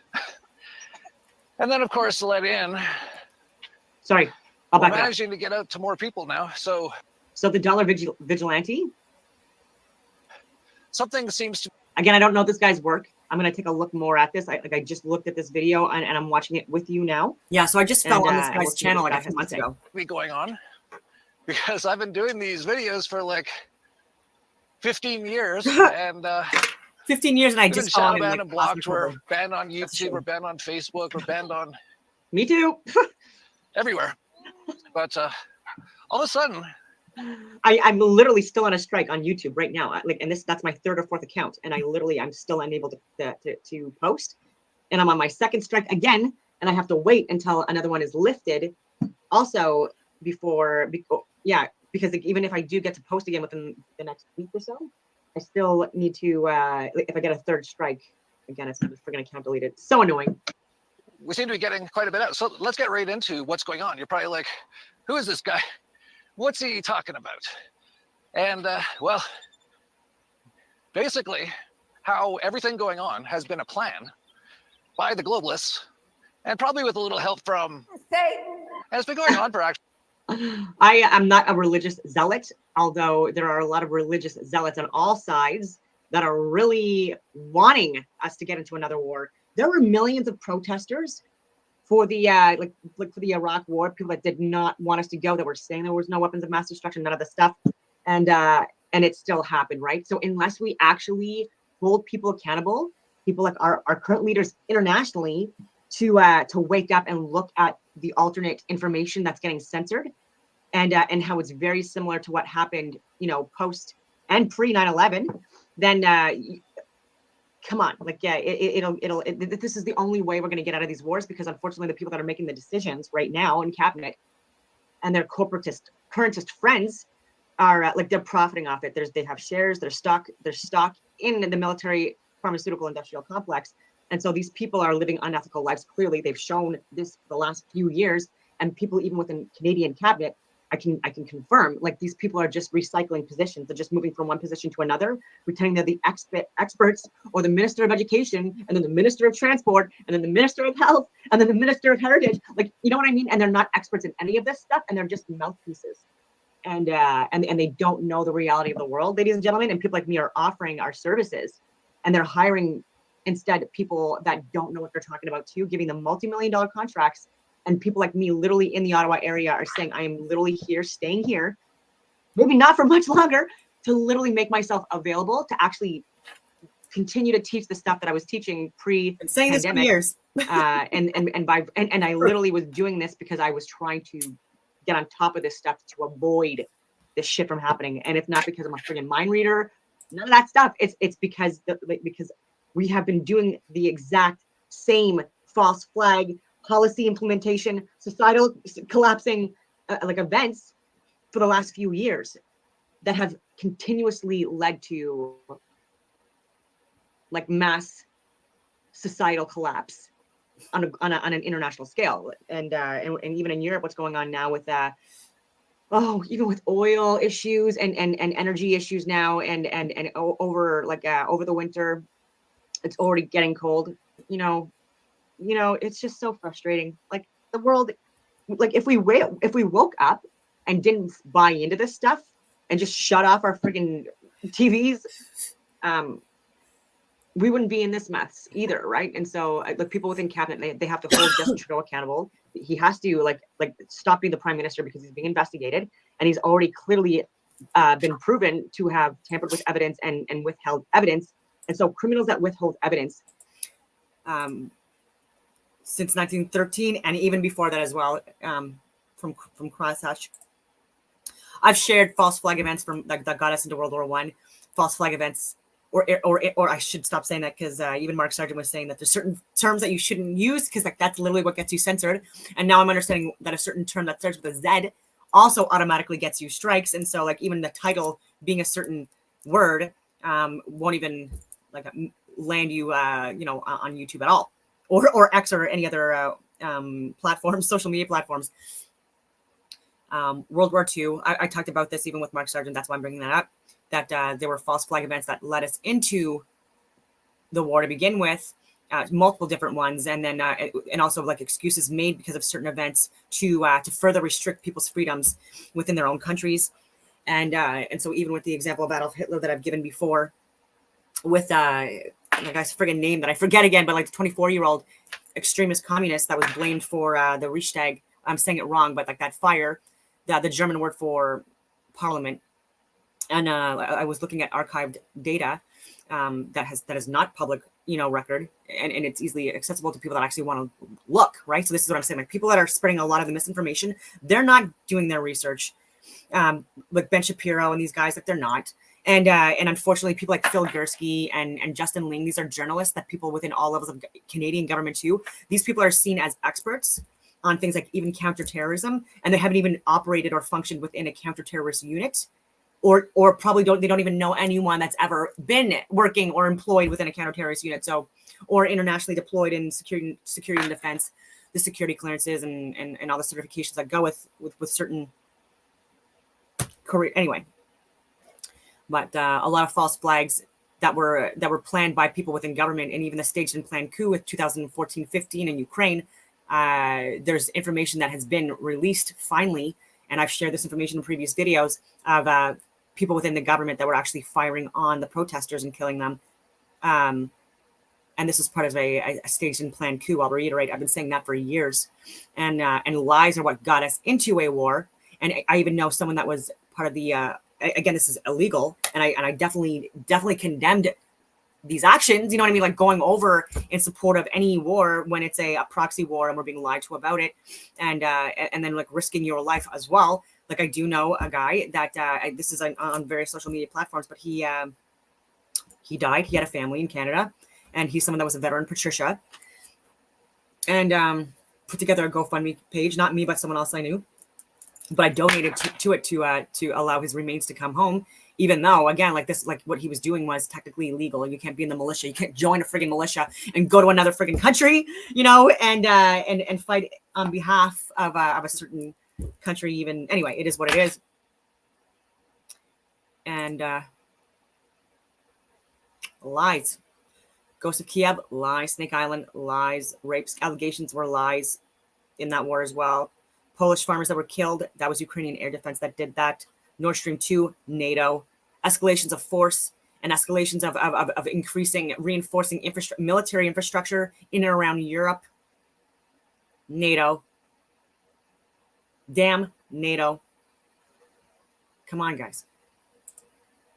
The RCMP and Putin is saying things like, we don't want this for Russia. The USA openly supports Satanism, teaching young kids perversions and mutilation surgery to change genders. This was just posted by Mr. Freedom BDR. And so also on an international forum, we're seen as perverted, disgusting human beings now. And what's wrong in that statement? He or the people that are investigating shouldn't be like, oh, okay, well, it's not giving evidence, so we don't have any evidence. No. Would they do that with anyone else? Helen Bruce has another open trial hearing on Huntmar in Ottawa because of being a literal hero and sharing information about adverse side effects within the therapeutics and risk as a detective over 20 friggin' years in, and being character assassinated within, and her career, they're trying to destroy her career, dishonorable conduct, all that bullshit, because she had to go above her chain of command to give the scientific, medical, and government data we were all sharing to people that weren't even looking. And this whole gene editing stuff that's coming out now again too. I shared that also over 2 years ago, and it was in Helen Bruce's circle of information circulating, like, and stuff like that too. So she absolutely had this information, and no one wanted to friggin' listen. And it's all coming out now because of lawsuits, because of pressure, because of people that are finally doing like third-party testing and stuff like that in their own research. And I believe only because it's possibly people that either were impacted by these therapeutics, or family or friends, right? And so there's more incentive to want to dig further into this. Actually, millennia, but really sped up in the last century of this plan that leads up to this. You're here now. I emailed Brenda Lucky, who was the head of RCMP, Wayne Eyre, Chief of Defense Staff, these people, and I know people within their networks too. And this information didn't get pushed to them either. So the people that were even like the in between, the middle people, were also too pussy because they don't want to get judged. What if it's wrong? You know, oh my God. And also it didn't get to that level to reach these people either. Yeah, if this is the first time you ever see me, I've been trying to talk to you for a long time, but apparently in the final days, you're starting to think something might be up here. Yeah, totally is. And actually, I'll get into all the sort of spiritual angles on it as well. But obviously, this was a false flag. This is indisputable. The most guarded area on Earth, 5-mile stretch, where Israeli soldiers are told not to even move their eyes or blink much, watching a wall. And on October 7th, they all just left. And then, of course, let in a few hundred guys on paragliders. It was the most, you know, you think with the budget these guys have, which is like trillions of dollars, they could do a better job. I'm sharing this information, and I keep on cutting him off. I'm so sorry. It's just because like it's like there's so many false flag events where there's actual lives being lost, and economic and infrastructure collapse and all that other stuff, and people are still like, it's still not like getting us luckily into another world war, even though there's also like there are bases being, you know, attacked and stuff like that, like internet in the Middle East specifically I'm talking about now too, but there's also bases where there's no one there, so there's no casualties, there's like nothing like that, you know what I mean? And this is getting reported in order to incite violence, right? And so I look at like this is going to escalate unless people like, you know, in the mainstream media, unfortunately, like they start speaking out and properly representing what's going on. Like Viva Frey has it wrong, Ben Shapiro has it wrong. I'm calling these names out not to speak negatively about them. I would love to sit down and actually conversate with these people, and I wish that before they do that, they would actually take a look at the content that I've shared first, and then sit at the table so that we can discuss this, or Tucker Carlson or Redacted, who get it more right than most people. Jimmy Dore do too. But for Canadian people, like Canadian people need to also, like Dr. Jordan Peterson, and he's also also unfortunately getting a little bit more biased data, right? And look who funds these people or their platforms or their organizations, and then you'll also understand why they may or may not be a little bit more biased, right? Because they don't want to bite the hand that possibly feeds them, which is frustrating. Because what do you do with that? Like it's the hub. Anyway, I have to say. Oh yeah, and so the next level or phase in this operation would be to have these like bigger false flag events within the first world countries, because it's not escalating enough and stuff like that. They were even willing, again with the USS Liberty, take a look at that incident. They were willing to do that to usher us into a war. I'm saying Canadian involved as well. I'm Canadian, a proud friggin' Canadian, and I think Canada could be the best friggin' country in the world almost immediately if we just got these people out peacefully, fired them, and had them investigated, and get them to have jail time. They would look great in orange jumpsuits, and that would be great vindication for the lives we've lost because of these morons. And yeah, like let them get jail time, like let them get help, let them get healing, let them get justice that way, and not inflict harm on like, because again, like also doesn't work. I keep on saying that, but an attack on our home front, right? So a possible, you know, false flag within Canada, within the US, within Australia, New Zealand, or the UK or France. But even with France, like I don't know if that would involve if that would elicit enough for Americans. Possibly Canada. So it would have to be someone's home front or someone very close allies, close enough. And that's also what I'm trying to prevent from happening as well. We need to get Melanie Joly, who's completely ignorant to all of this stuff, does not have the experience or the background to be where she is, to represent Canada, still spreading misinformation. And yeah, like I would just like to either take her place for a little while, or at least sit down on a panel and go through a friggin' solid week of training with this cabinet and sharing the content that I've shared to all levels of government, people that respond to natural and man-made disasters internationally. Anyway, paragliders, and like they didn't spend much on it at all. I It was really couldn't like agree more with the hardly any- statement. Oh my God, the ego is getting in the way. Oh, couldn't agree more. anything. I guess they're prudent and with their money that they stole from you. And they knew that most people will just fall for it, and they did. Although less and less, and more people are waking up. So yeah, they had their guys on paragliders come in. They said they killed everyone at a concert, which turned out to be really not true at all. Said they beheaded a lot of babies. Total lie. It's all been proven to be a lie. I'll get into that in a second, by the way. Said they raped a bunch of people.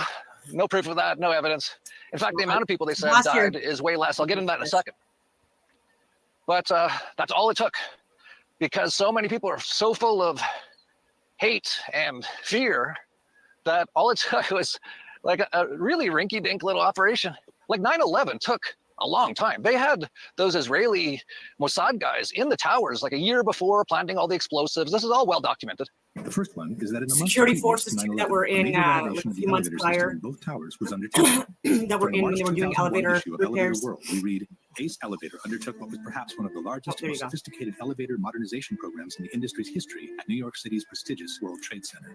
No one is suggesting that this company had anything to do with the possible planting of explosives, but such an extensive renovation process would have certainly provided the cover for a special team to access the internal structure of the buildings at any given time. just like training exercises a few months before Nord Stream 2 was blown up. And even Seymour Hersh, like showing proof, and myself, that this was that it was NATO involvement. Secondly, the movement of heavy equipment on floors that were supposedly empty was noticed in the weeks leading up to 9/11. Scott Forbes worked for a financial institution on the 97th floor of the South Tower. It must have been at least 4 to 6 weeks before 9/11. It was like rebuilding work going on upstairs. The tenants, the people from Aon who had been removed somewhere else, the offices were just vacant. And there was a lot of heavy machinery building work going on. It was almost like pneumatic drills and lots of hammering.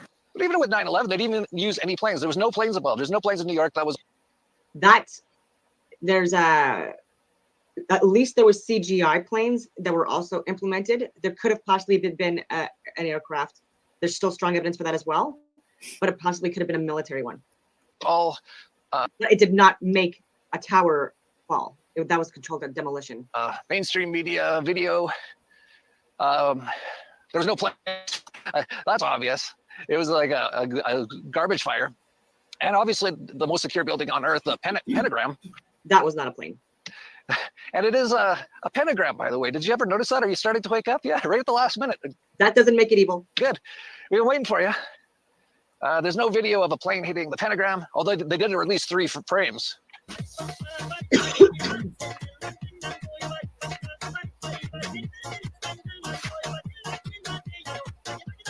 Yeah, and in the 3 frames they released, there's no plane because it was another operation. This has been going on for a long time. They've been doing this for a long time. But anyway, so they did that and got everyone into uproar and immediately started bombing an area that's mostly full of children.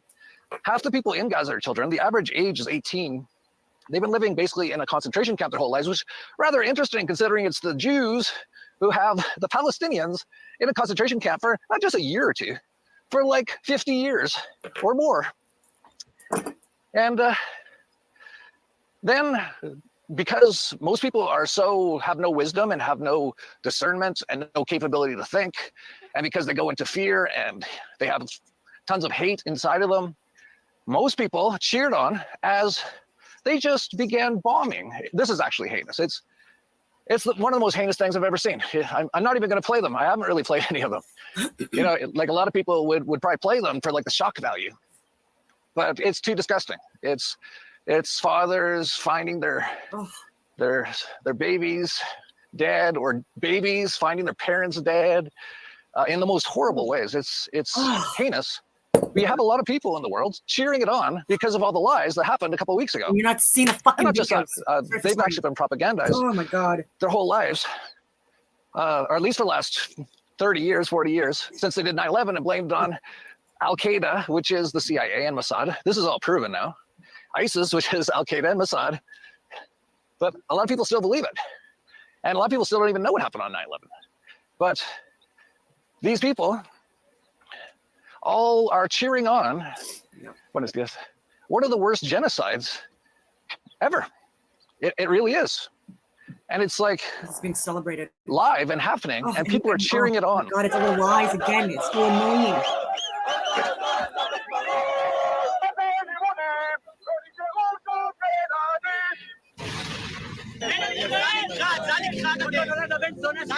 Like, if you ever wondered how evil things happened in history when you hear about them, and you wonder why no one did anything, and why a lot of people even cheered it on, well, now you know. Most people are full of hate and have no ability to think, and will fall for anything. And these things are always super, super deceitful, especially done by basically the Zionists. The Zionists, that's all they do is super deceitful stuff. I say I think that's like Mossad's slogan is through deceit we do war, or something, through deception we do war, or something like that. I think that's pretty much their slogan. And it's true. They have been doing this for a long time. And if you're watching this and you're like, Jeff, you must be an anti-Semite. It's like, a Semite is like a grouping, an ethnic grouping, mostly of languages, which include Arabic and Hebrew. And so to call someone an anti-Semite doesn't even make any sense. But it doesn't have to make any sense, because they just put this word out there, and they've weaponized the word, just like the N-word with black people. Like, you can't say it. But it's all part of their plan, these Zionists. And most people who live in Israel, and most people consider themselves to be Jewish, are victims of all this as well. Massive victims. Transcends religion. And actually going to be more and more massive victims, as we're starting to see, because people are starting to lash out against this Zionist regime, which is one of the most evil things that's ever been on earth. I think it was even in the Bible that the fake Jews will be the ones doing all this stuff, because they're not even real Jews anyway. These Zionists, like Netanyahu, his last name is Milkowski. He's from Poland. And all these people are from near Russia, actually, near the Ukraine, which is why they're doing all this stuff in the Ukraine. Because I think they've already planned ahead that they're going to destroy Israel in this World War III, which I'm just about to get into. And that's going to be their new place to hide out while they kill all the Jews, which aren't really even Jews, most of them. The real Jews, by the way, are totally against the Zionists. We as Jews want the world to know that Judaism means subservience to God. It means to observe, uphold the Torah. And the Torah expressly forbids to steal and to kill, and to torture, and to harm, and to oppress anybody, certainly not the people of Palestine. The Torah forbids that we are to have a Jewish homeland since the destruction of the temple 2,000 years ago. It's expressly forbidden even in an uninhabited land, and certainly not by stealing and killing and oppressing as the Zionists are doing. They've hijacked the name Israel. They've hijacked the Star of David and all our symbols. They made it ersatz Judaism. It's a false Judaism, and they claim anti-Semitism if you oppose them. This is patently false. On the contrary, Judaism calls for the total removal of this occupation.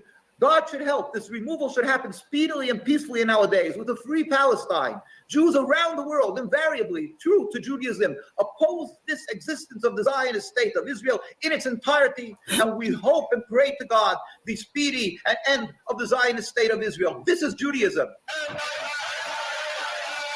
Like I said, there's a lot of Jewish people that are speaking out on this as well, like actual people that are religious, people that do believe in a God. The people like Netanyahu and Biden, these are not people that believe in like the ego, all that stuff. They're not good people. These are people that, they're not good people.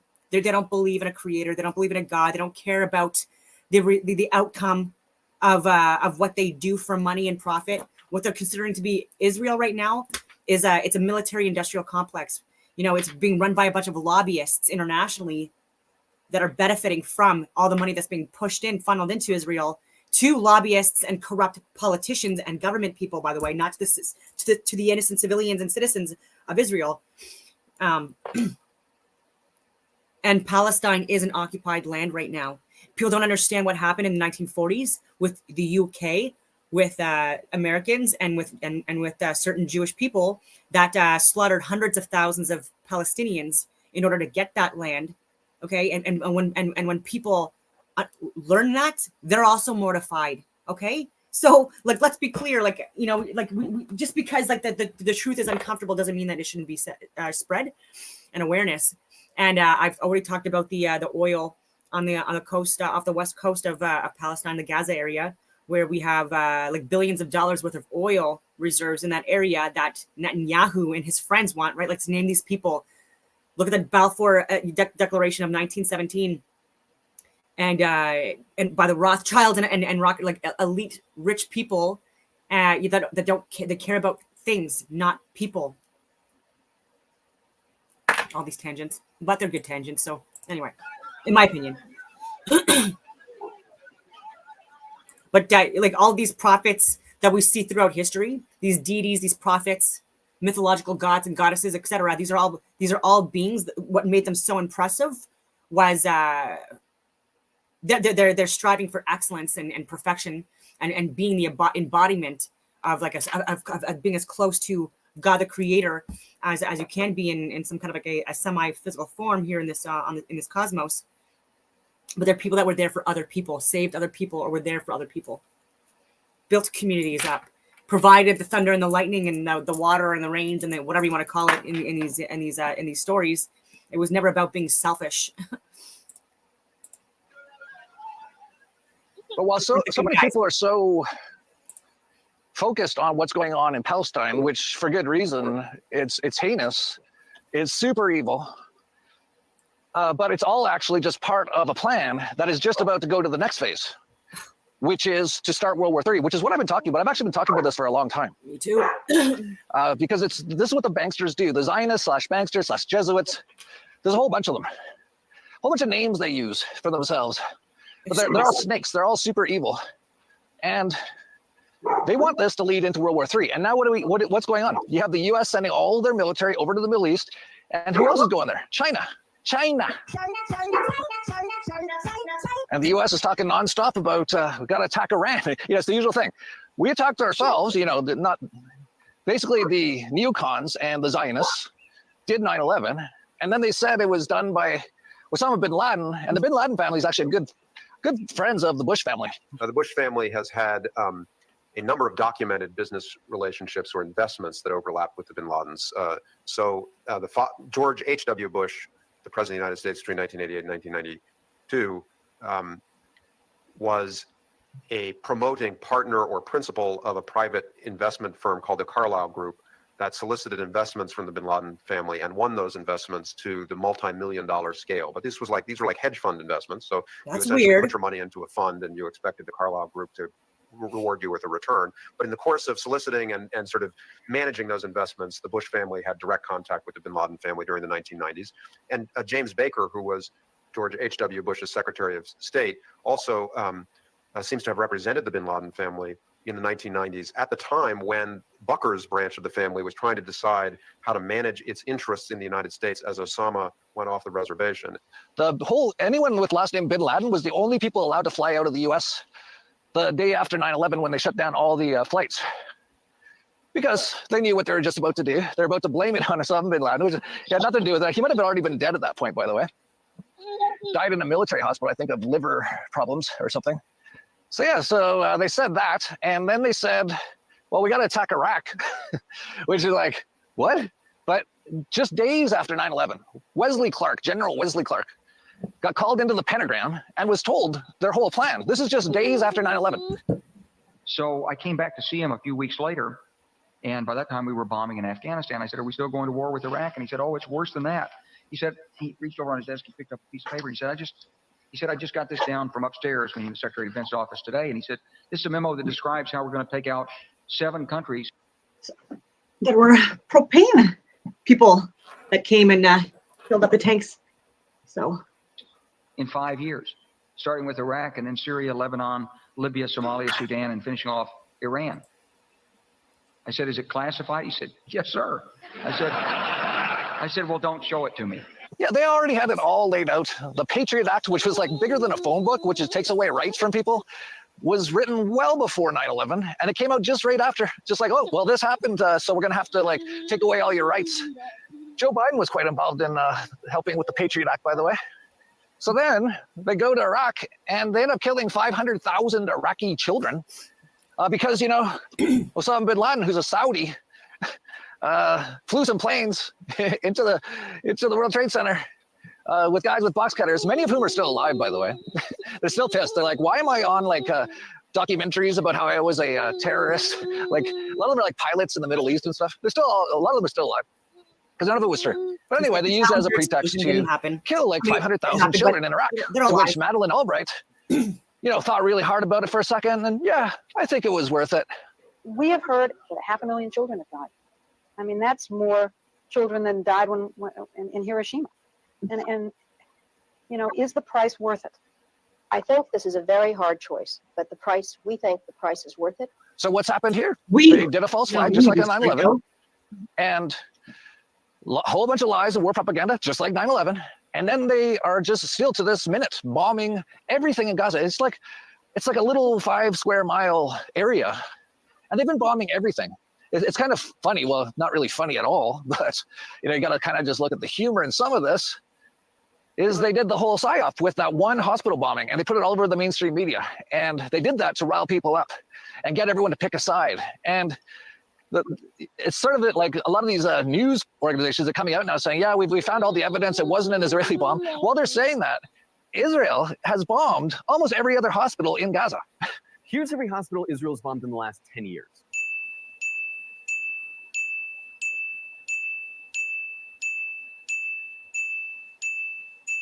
They bombed the UN headquarters. They're bombing every school. They bombed every Christian church because there's like 30% of the people there are Christian. But you got all these people, especially Christians, cheering on the Jews as they bomb all these Christian people and bomb their churches. Some of them are like thousands of years old. And schools. Yep.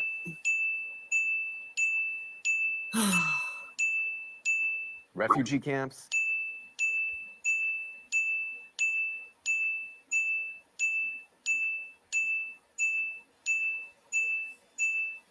Look at the years, guys.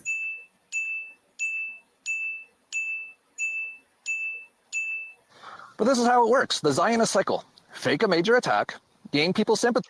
It's not like I would say an extremist, right? This is also like he's saying it as well, but this is not like the fault of Israelis or Palestinians. Like there are a lot of people that are caught in the crossfires of individuals that are corporatists, and or working within the government, specifically there to control the narrative and stuff like that, and create these false flag events and lie to us.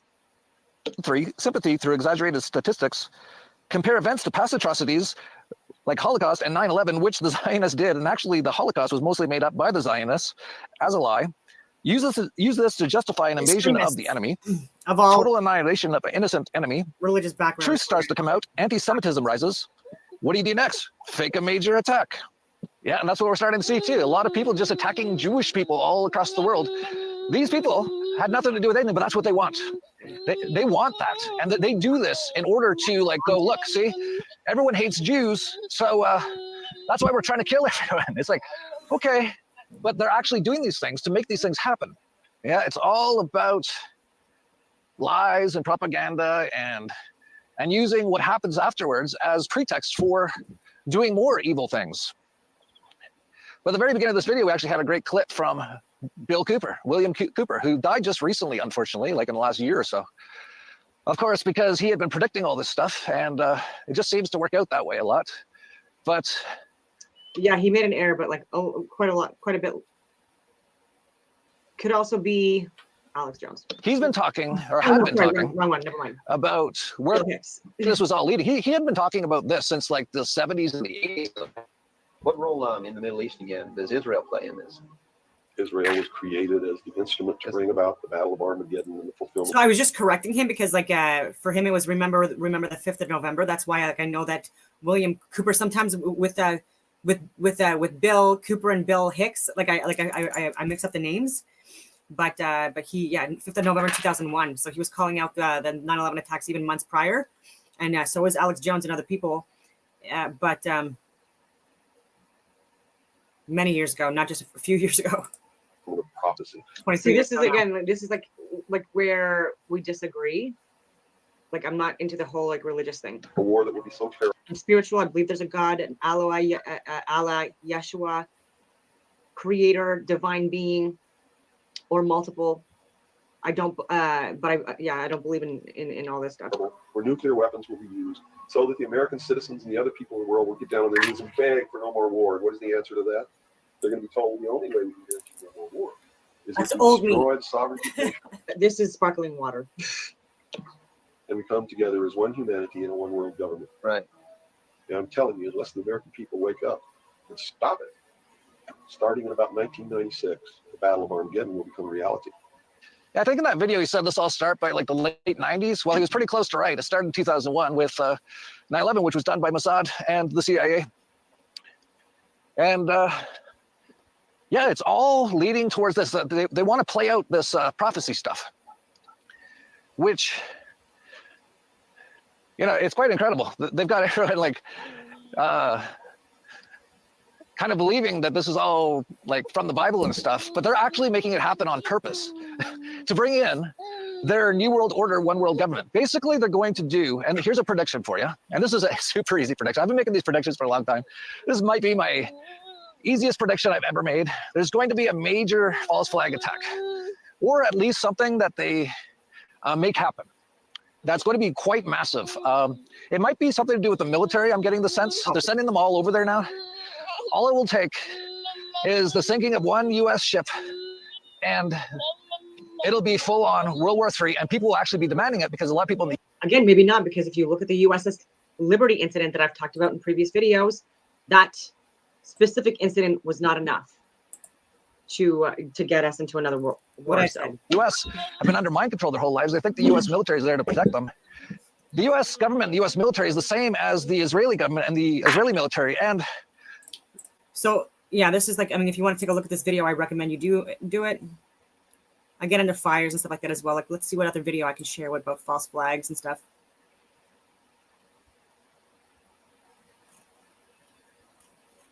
Oh, I did. Actually, wait.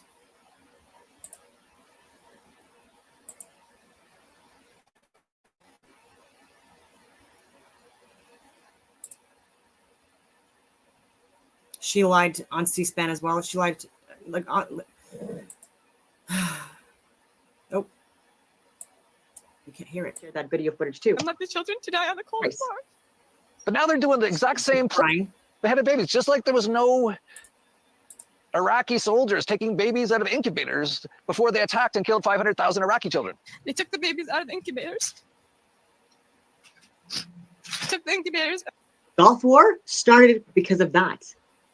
Lying, this is C-SPAN lying to people in Congress, right? So that's lying under oath, just like Netanyahu, and I've already shared that video footage too. And let the children to die on the cold floor. But now they're doing the exact same playbook they did with. Sorry. So anyway, yeah, both sides should just realize that now, how everything about that original attack, we're finding out more and more, is not true. And this actually came from the Israeli government. This is their stats on who killed during that attack. People aged 0 to 3, 0. Yeah, 0. 0. Yeah, what the concert? I think some people did. 0. And maybe it was like 300. But anyway, like, not to make light, but this, let me do the math here. And then it corrects. Wait. Just quickly in my head, 300, 250, 100. What's that? 550, 650, about 700 people. They say, what was it? 1,500 people died. So yeah, they've exaggerated it. They said all these babies died. This is actually the biggest thing that most people like Ben Shapiro, all these Mossad agents, Laura Loomer, that thing, they still bring up. It's like, well, we got to kill them all. They beheaded babies. It's like, there's no beheaded babies. Just like there was no Iraqi soldiers taking babies out of incubators before they attacked and killed 500,000 Iraqi children. They took the babies out of the incubators. Took the incubators and let the children to die on the cold floor. But now they're doing the exact same playbook that they did with Iraq, with Syria, which is all lies, weapons of mass destruction. Mr. Bush, when are you going to apologize for the million Iraqis that are dead because you lied? You lied about weapons of mass destruction. You lied about connections to 9/11. You lied about Iraqi destruction. You said people were out. You said people were out. You said free. One person dead. You shot the top deal. You lied. You lied about the 15. A million Iraqis are dead because you lied. One person dead because you lied. You need to apologize. Apologize. So in Iraq, they had Colin Powell, total evil house Negro, just doing the bidding of his Zionist masters, lying about weapons of mass destruction. They all knew it was a lie. George W. Bush, still to this day, it's his biggest comedy routine, is saying, no weapons of mass destruction over there. Nope, no weapons over there. Maybe under here. Meanwhile, they killed 500,000 children. Then in Syria, they tried to say Assad was gassing his own people. No, it's been proven now. It was CIA and Assad who actually did the gassing and killed the people in Syria. People didn't fall for it as much, though, so Assad's still there. They've been trying to take him out forever. Like, talk about one of the sort of heroes in all this. Like, he's survived all this. They're attacking them daily, like for years. And he's still there. But anyway, that's the old playbook, right? So I was sitting there thinking, when are they going to bring out the next part of the playbook, which is, you know, they've got weapons of mass destruction. Well, I didn't have to wait long. This is material which was found on the body of one of those sadistic villains. It's Al-Qaeda material, official Al-Qaeda material. We're dealing with ISIS, Al-Qaeda, and Hamas. This is what we're dealing with. And in this material, there were instructions how to produce chemical weapons. It speaks about arson, and it speaks about various chemicals that come out and they love showing fake props. Those chemical weapons, simple as that. Yeah, so these 2 million kids in Gaza that are all super evil and have nothing. They've lived in a concentration camp. They barely even have like anything. They have nothing. They don't have paragliders either, by the way. Does anyone ever look into where those paragliders came from? They don't have those in Gaza. You can't find them in Gaza. You can't bring them in. The tunnels are too small. Somehow they got in there. But you can bring pieces in a tunnel and build it on the other side too. So again, like not everything is accurate. Yeah, so these kids in Gaza are now, you know, they're making weapons of mass destruction now. It's the exact same. But this one's like so unbelievably obvious and fake. Like, for example, he holds up a thing and it's a first of all, it's like got gloss on it. Like they had it made up at like a local Kinko's or something, if those places still exist, or Office Depot. It's like laminated. Yeah. And it says right on it in English, Al-Qaeda in like all caps. And he's like, look, it's Al-Qaeda stuff. Al-Qaeda is Mossad and the CIA. You don't think there's going to be blowback against Israel if you get into bed with a group like Nusra Front? No, I don't think so. I don't think there's going to be blowback. Why? Because I think that unfortunately the rules of the game in Syria are such that you can do anything that is not possible to be done anywhere else. Yeah, I think people said that in Afghanistan too. Would you also treat Hezbollah fighters? No, I would not treat. Have you not just contradicted what you told me? No, I'm not contradicting about humanely treating your enemies. No. I think as far as Hezbollah fighters are concerned, well, then we have a different account. So let me be clear: you're happy to treat Al-Qaeda fighters, but not Hezbollah fighters. We have a different account with Hezbollah, a totally different account, because Hezbollah has carried out the type of actions against us which preclude us from going into what the Al-Qaeda has done. Al-Qaeda, to the best of my recollection, has up to now not attacked Israel. Like, this is, if you don't know this, you're too stupid. Go back and try again. Go figure some things out and then come back to me, okay? I'm the advanced level here. Sorry, I've been doing this for 15 years, trying to tell people what's going on. If you don't know that, go look at it. Hit stop, put your little comment, he's stupid, and then go actually find out the truth. And when you find out the truth, never come back and say he was right, because, you know, you wouldn't want to actually do like the right thing for once in your life, admit your stupidity and your ignorance. But anyway, so he holds up this thing, and it's like Al-Qaeda, all caps. And he's like, look, this is a manual for like making bombs from Al-Qaeda. Really? What they found, you can actually buy on Amazon. It's a book.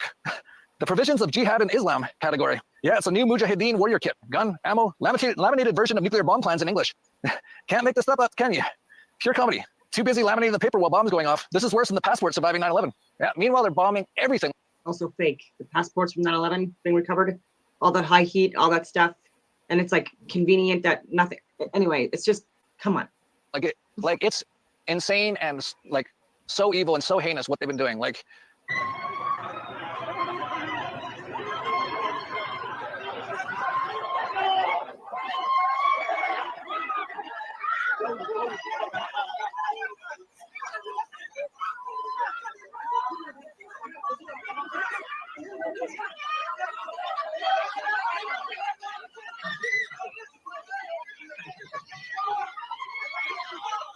They're just bombing everything. They're bombing hospitals, schools, churches, everything, everything in Gaza. This is one of the most heinous and evil things that's ever been done. And there's been a lot of heinous and evil things that have been done. But of course, many people are cheering it on. And, you know, they listen to the propaganda, just like they listened to the propaganda during all the other wars, the Gulf War, English, school, Hebrew, Hamas base. In English, it's called hospital. In Hebrew, it's called Hamas base. In English, it's called a mosque. In Hebrew, it's called a Hamas base. There's quite a few, actually. It seems the Israeli, the Jews, the people who speak. Creating a lot of, you know, what happened in Israel was bad. Yeah. There are now 192,000 Holocaust survivors living in Israel. And then like a week after that, archivists are racing to identify every Jewish Holocaust victim. On the 75th anniversary of the liberation of Auschwitz, just 400,000 Holocaust survivors are still alive. It's like doubling in a week. And Auschwitz is in Poland. You've got Christians cheering on Jews, blowing up Christian churches and killing Christians right where Jesus was around, like in Bethlehem. So that was a long video. I know I'm going on quite a while here, but I've been with sharing the crisis corporate media, actors. here is an example. Thank you very much to Scott Guzman for sending me the link to this. Orlando survivor, gunmen tried to spare Black people, and you've got Patience Carter here. So Patience Carter. Yeah, so post-shooting hoax. That's from me. Like, I would highly encourage people to take a look at my older work, all my work. That's also something that I'm not responsible for that. The Hamas is responsible. Exactly. And what about the collateral damage of? And I will reiterate, everyone is calling Hamas a terrorist organization. Those defenses and stuff like that are more advanced than they were in World War II. And Canada is an optimal prime target of opportunity as well. And this is something that like I would like to avoid for the country if we can help it. That we bombed them because I can't confirm if this guy's actually an IDF soldier or not. So Yeah, there was our opener. Also, so I'm going to stop sharing that. I'm going to try to talk less, but because I don't know if I'm going to get canceled or not, I'm trying to get information out. This was last year, October. As much as I can. Just other things to consider. Where are you from? I'm from Israel. Are you a IDF soldier? Yes, I am. Didn't the IDF, they bomb Gaza and they killed hundreds of children? I don't know about it. Okay, I just know that we bombed them because I can't confirm if this guy's actually an IDF soldier or not. So even that, he could be a crisis actor, because I've shared even civilians that dress up like government, even during the January 6th Capitol riots. And so it could be that. they bomb us. Okay. What about before that? Why did they bomb you guys? I don't know why. Okay, maybe something like a lot of years ago, but You don't know the information? Before Israel, 1948, it was Palestine. yeah. No, it's called Israel. No, it was called Palestine before 1948. Maybe it is. And it still is. Right now, it's occupied Palestine, yes. Yeah. I wish IDF promoted them, okay? And I wish the IDF find you and okay? Why? Okay. No, I don't know. The motherfucker, don't Israel, no Palestine. And if you talk it like again, I will shoot you in your okay? Wait, does he kill innocent Palestinians? I kill every Palestinian citizen. So every Like, he also sounds unhinged, right? So like, if that's an actual soldier, can someone like investigate this? Because that is not the type of person that's, I mean, it speaks for itself. Like he is too unhinged to clearly be in uniform and make any decisions for anyone. I've been saying this for years. Oh my goodness. Oh my goodness. Please, people, literally, if this is an actual Israeli soldier, can you please investigate this and literally fire that guy? every Palestinian you see, you kill. Every Palestinian see, I just Wait, does he kill innocent Palestinians? Like 15 years, no soldiers. We never talked like that. Never talked like that. So that's Palestinians? I kill every Palestinian citizen. So every Palestinian you see, you kill. Every Palestinian see, I just every Palestinian.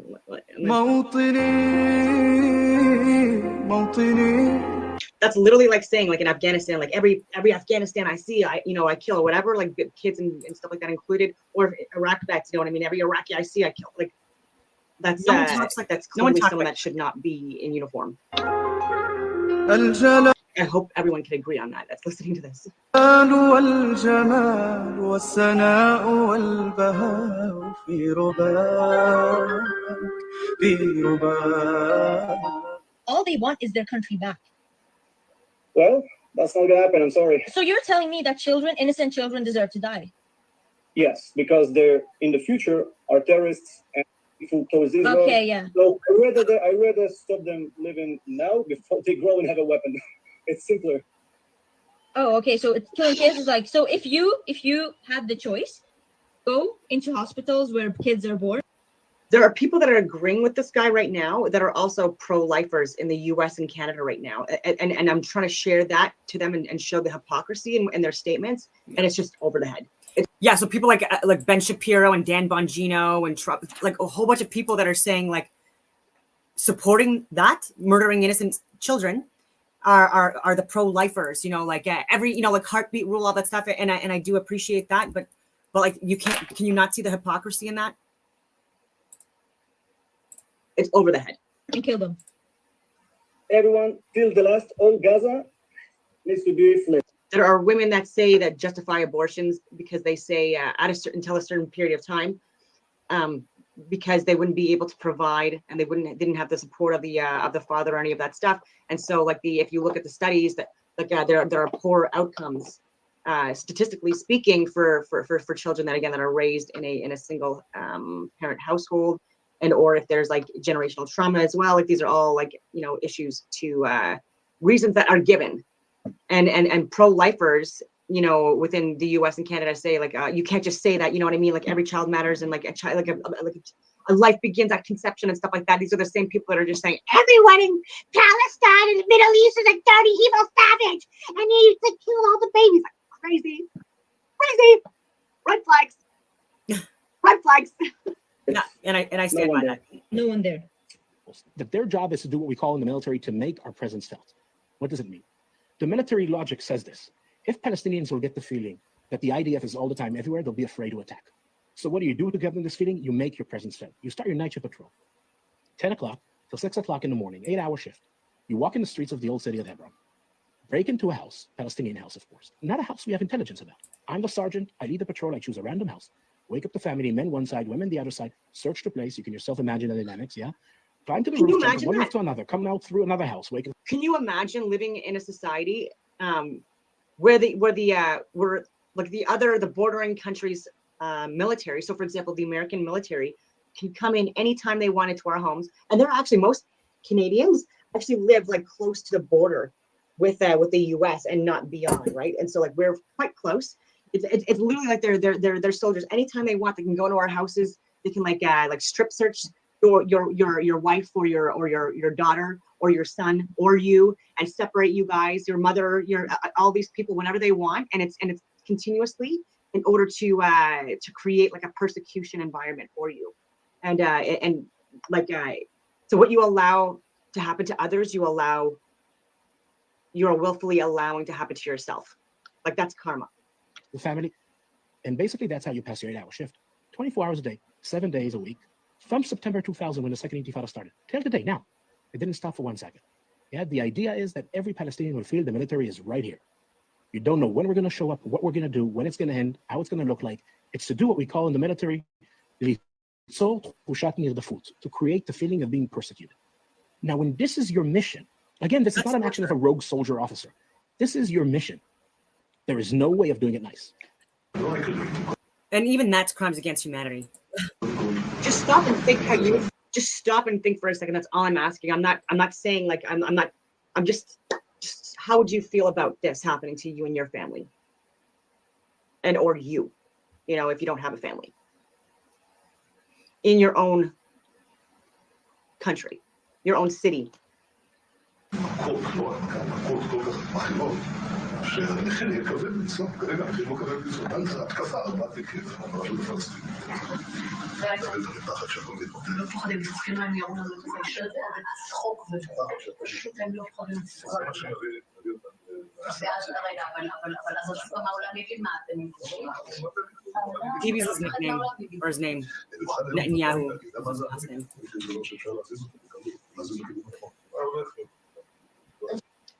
America is someone you can easily maneuver. So this looks like Netanyahu. I don't know if it is. They said Bibi, whatever.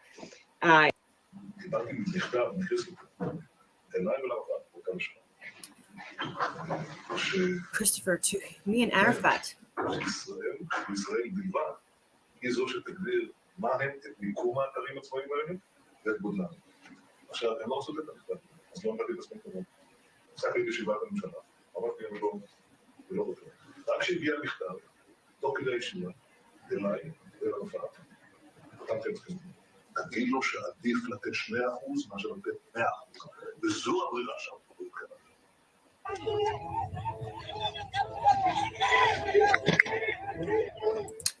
Oh, I don't want to show that video again, but like, just crimes against humanity, even on children. And I was doing this for years.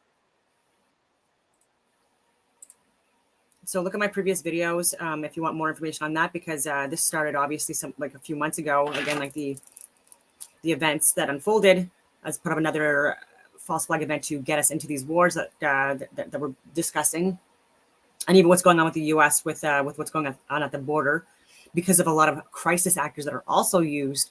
There is a lot of misinformation being shared in the media. Surprise, surprise, and people are not understanding that this is also part of the psyops to get the average American who's already frustrated and annoyed and living in fear and oppression and stuff like that in the last few years. This is an outlet, right? They're giving them like a target of opportunity, like people that, are maybe mean well, but like really misguided to go to the border and do this vigilante friggin' justice. And it's just, this is also going to turn out horrendously. Okay. And it's also going to be like misrepresented throughout history, like in for 100 years, we're going to like learn like fucking lies about this as well. Sorry for swearing. But how many years do people need to share the obvious staged and planned events that are being initiated by people within government and corporations that are profiting off of this stuff before people actually freaking wake up, right? And liking, sharing, and subscribing pages like mine facilitates and beats the algorithm a little bit, because this is something that is one, unfortunately, well, not unfortunately, but this is one like in the cyber realm, right? Like getting on platforms and speaking out, building communities, getting this information out there, and getting people that are more willing to share truth, no matter how it sounds in the media. Like even with this flat simulation Earth stuff, a lot of people, that's a hill too far, too high. Even though that really assists with making all the connections. Further you go down the rabbit hole, and so I have tried to reach out to people like Sean Ryan and Joe Rogan and these people for years to get on their shows, and there's been nothing yet. And so they're putting on people on their shows that are intentionally designed to they're paid to mislead us. They're part of the psyops, and they're just people that are either doing it knowingly or they're getting duped by people that are just casting their spells on them, like Neil deGrasse Tyson, like lying to people, like and people don't want to hurt his feelings by calling him out on stuff, right? And calling it as bullshit science, the pseudoscience. So anyways, I will leave it at that. And take a look at my videos on Rumble, Dawn189, for those of you that are watching on X or on YouTube, because that's where most of my videos are. And I hope you have a wonderful rest of your day.